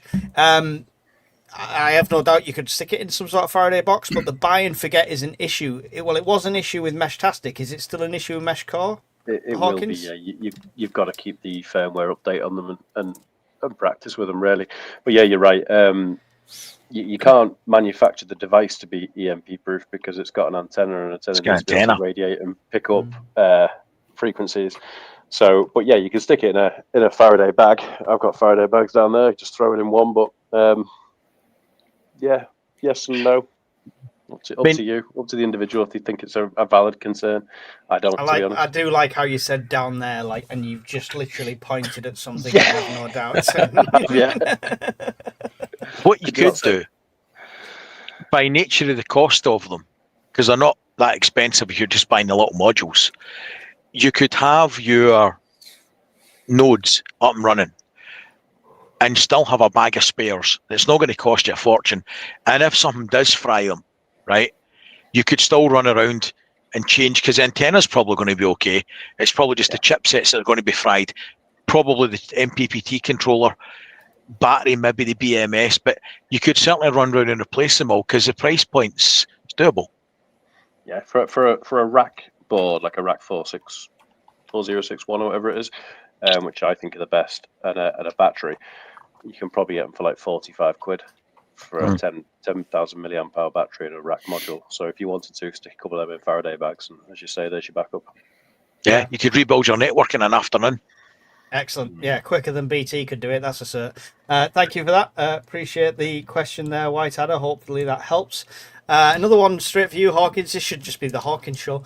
If you have any work Gatwick way, I'm setting up a ham shack plus other systems that you can do. I promise not to take the piss too much like Andy. So there you go. So next time I'm down in the area. Yeah, if people want to sponsor it, we'll organise a Hawkins tour of the UK. I'll come along for the free, Coca-Colas and stuff. But yeah, let us know. Hi Andy, really enjoyed your what to take to war type video. Any chance of a part 2? Would you take a Kelly kettle? Yep, I can do part 2, mate. No worries. I'll respond to him, mate, in the chat anyway. But yeah, I'll do part 2, and I wouldn't take a Kelly kettle. And I'll say why in the video, because there's other options. Shocking. No spoilers. You're not going to tell us why. Anybody want to answer Keith's question? What's free speech? We're something not if you use in the UK, you get 3 months in jail. Yeah, at least. It's a free holiday. Yep. Yeah, so that's why it's appealing to some people. Most people can't afford 3 meals a day like you get in prison. It's great. Would a church tower be okay if you live within half a mile? I mean, a church tower for a mesh node would be pretty awesome, I think. Yeah. There is people who have ask permission, please, and yeah. a lot of places generally will let you put them on, but there is also things I've seen where people have made Meshtastic nodes, put some strong magnets on the back of them, and then carried them in with a drone and stuck them on the side of water towers and things like that. Oh, I like that idea. Where that's happened. We need to do this. This needs to be the only downside to this is getting back to them. As I say, you've got to update the firmware periodically, so getting back to them then becomes an issue. But people have done that. Could you have a remote electromagnet so you could turn it on and it drops off? I was thinking about trees, but you'd maybe lose just in general. While you guys have been talking, I've just been thinking about trees. Oh, them oak trees, they really get me going. Look at that bark. I'm going to get me a knot. Like I said, when I'm out in the woods, it's not just spoons I'm whittling, it's all them trees. But yeah, you'd probably sap everywhere. it probably wouldn't work from a solar point of view when I was thinking about it. So I don't know if that would be an option.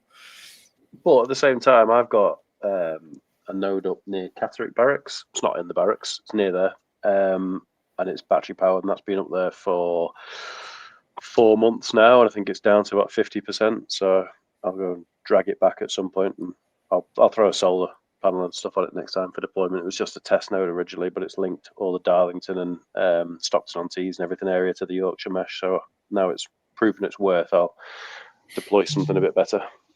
Yeah. Excellent. Gatwick Scuba said, does anyone have designed for 3D printed to print housings? I'm sure they're out there. I don't know. They'll be out there. They're definitely out there. Yeah. Maybe something to investigate and throw it in the mesh section in the chat. That one. So I don't have any. Do you anything you've ever printed your own, Hawkins? No, I've stayed away from 3D printers. It's another rabbit hole that I've tried to avoid going down for now. Until you ran out of comms to buy stuff. Yeah, there's only so many hobbies you can have where you've got a young, expensive baby and childcare, isn't there? So, No idea what you're talking about. Philip asks the sensible questions as always. Why should vegetarians take a ham test? Yeah, thank you. I don't know what to say. I'm a HGV driver. I have a CB radio in all my vehicles. Surprising how many people are still out there. It's coming back. Join Mike on the CB crew. Let's put Hawkins down. Dios, who also is one of our friends from across the seas, who has an awesome channel as well, so go and check his out. You Brits need to move to West Texas so that we can form a new prepper survival supergroup, and we'll call it the Brit Texans. There we go. Sounds love good. it. I'd love to. I'd Yeah. snap his hand off. Yep. Yeah. I'm there tomorrow.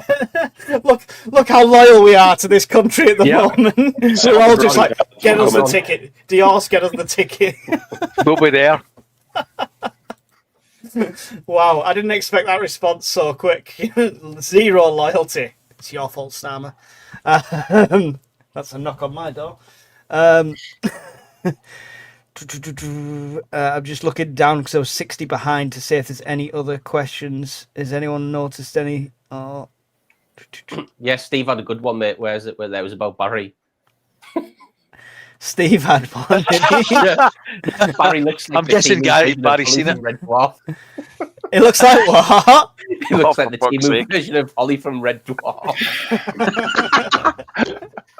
If you had a black shirt on, Barry, that would be perfect. That would have been great if you were just a floating enough. head. please do Thanks, that Griff. for next time. Just come on next time going, no, Dave, they're dead, Dave. They're all dead, Dave. Everybody is dead, Dave. Excellent. Brilliant show. Constructive. How does weather conditions affect this technology, says South Downs Prepper? I assume if your node blows off the housing, that would be the only thing. But Hawkins? Yeah, it doesn't really. The only time you'll see a bit of an issue is if you had a really weak signal into a repeater and you had the antenna inside your loft, then the rain on the outside of your roof tiles could attenuate your signal and reduce it enough that you might not get out your comms or receive them in. But that's a slim chance. It will happen, but you'd have to have a very weak signal, and yeah, Doesn't happen with CB, not though, an does issue, it? really. Oh, mate, CB's the best, isn't it? That looks like the end of our questions there. I hope you enjoyed this. I am going to do the draw quickly beforehand. Again, I'll show you. This is for this. Oh, good. This is a torch we can't win. Gee, thanks, mate. This is the torch you can't win, but every other Fucking gold rubbing member can win. Here you go, guys. How would you like one of them? You're getting fuck all. I've done a review on this torch, and it is really good. It's quite expensive as far as I'm concerned for a torch, but it is really good. I threw it underwater the lot. I didn't just turn it on and off. So It's not like it. You fling electronics in the water. yeah, and it survived it. This is what the test is. Probably was the charged. This is to my gold members. So what I'm going to do from now on, people, what gold members are, for anyone that doesn't know, is the Discord is completely free, membership's completely free. Gold members really don't get like extra access to stuff and stuff like that. But what they are is they're people that have supported the network in any way with a donation over a certain amount. Some of them have put hundreds into this network. Some of them have put like 20, 30 quid into this network. But they rewarded with this gold status, so I wanted to give something back. So when I get companies sending me stuff like that and they say, can we send you this? I'll say, yes, you can, but as long as you send me 2. That's what I'm going to start doing from now on and give it away when I can. So, sorry, Brian. Let's add you all back to the stage for a second and then I can do it properly. Now he's kicked us off. Fuck's sake. Is it going to work? There we go. There's the wheel. So hopefully, if you're a gold member, you can spot your name on there. This is going to be very I've took my name off anticlimactic. it. Oh, somebody's took mine off as well. It must have dropped off. Oh, shiny JP's paint. on there, I see. Oh, Who is? JP's on there. He'll probably win, won't he? He's got enough torches like me, JP. Take JP's name off there. No, I'm not taking any names off there. Right, here we go. Shouldn't be Without on there further ado, let's click the wheel.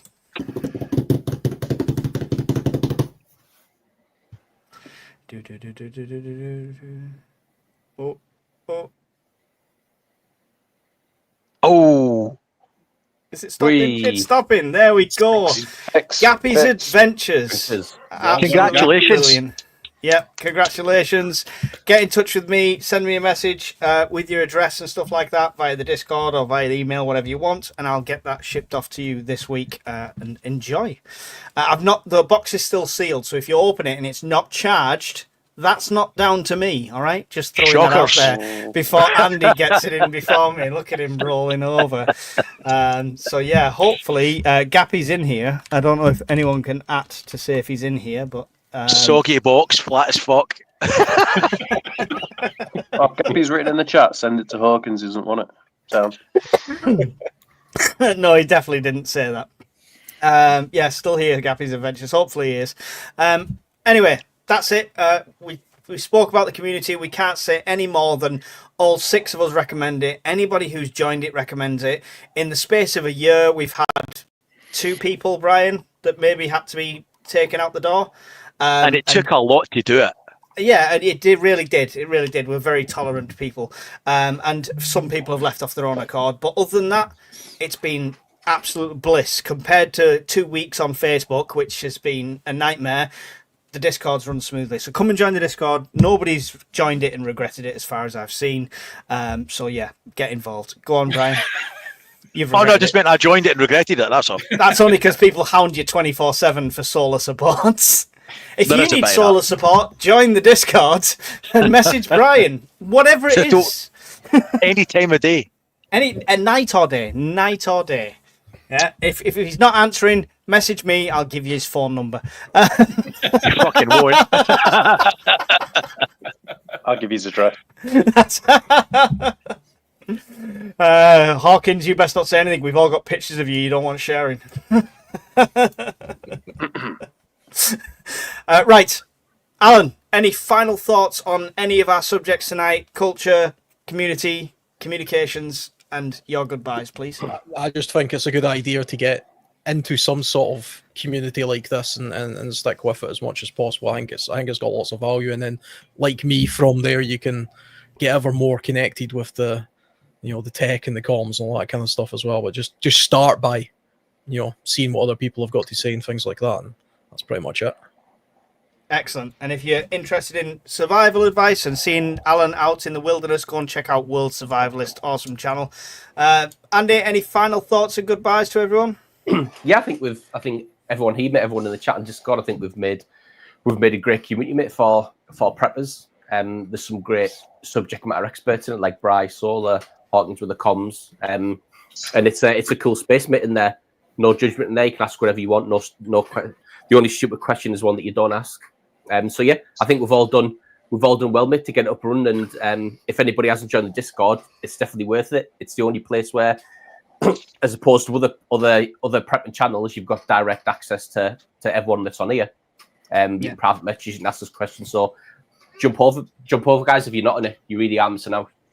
Excellent. Thank you, Andy. Andy's got 2 channels now. He's got the Bombardier for all prepping advice with a kind of military angle to that. So testing a lot of good military gear and trying to disprove Timo gear.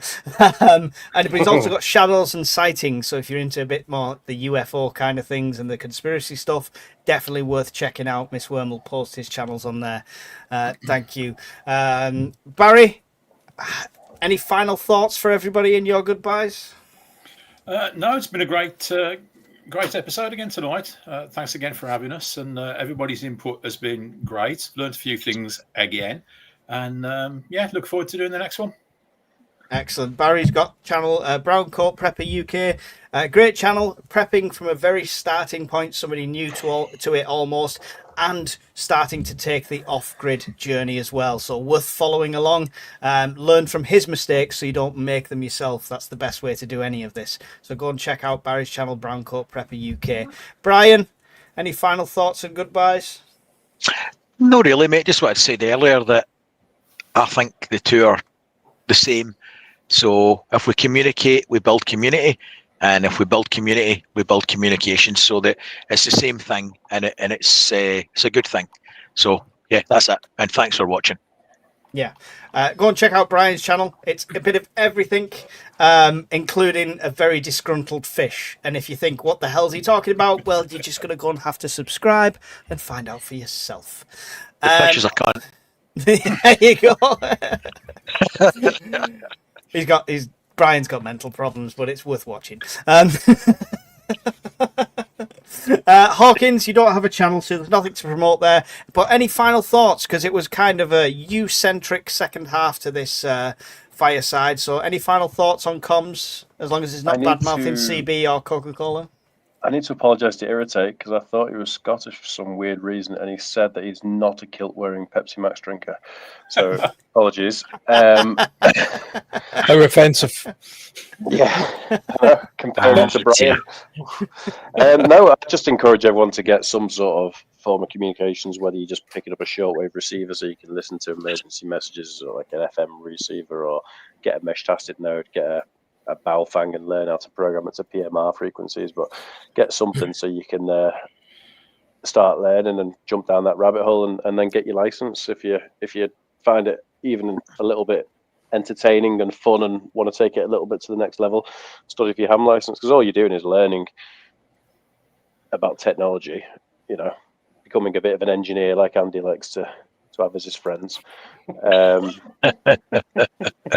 all you're doing is bettering yourself as a person, aren't you, by learning a bit more about something else. So yeah, just encourage us to get your license if you can, and then yeah, that's it from me, mate. 73.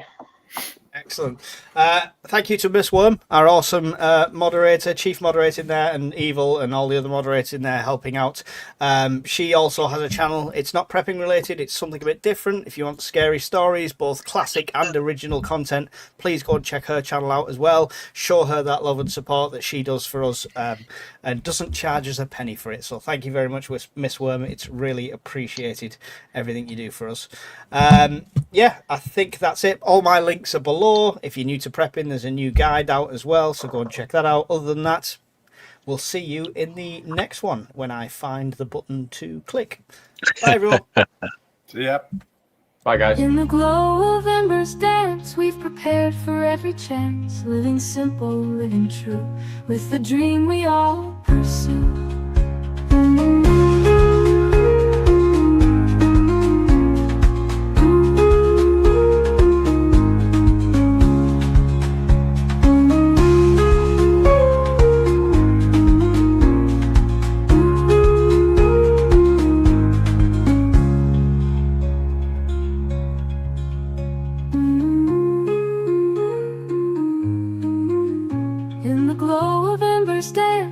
Prepared for every chance, living simple, living true, with the dream we all pursue.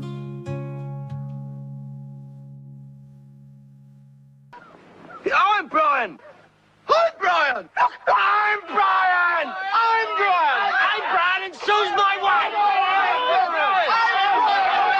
Right, take him away and release him. No, I'm only joking. I'm not really Brian.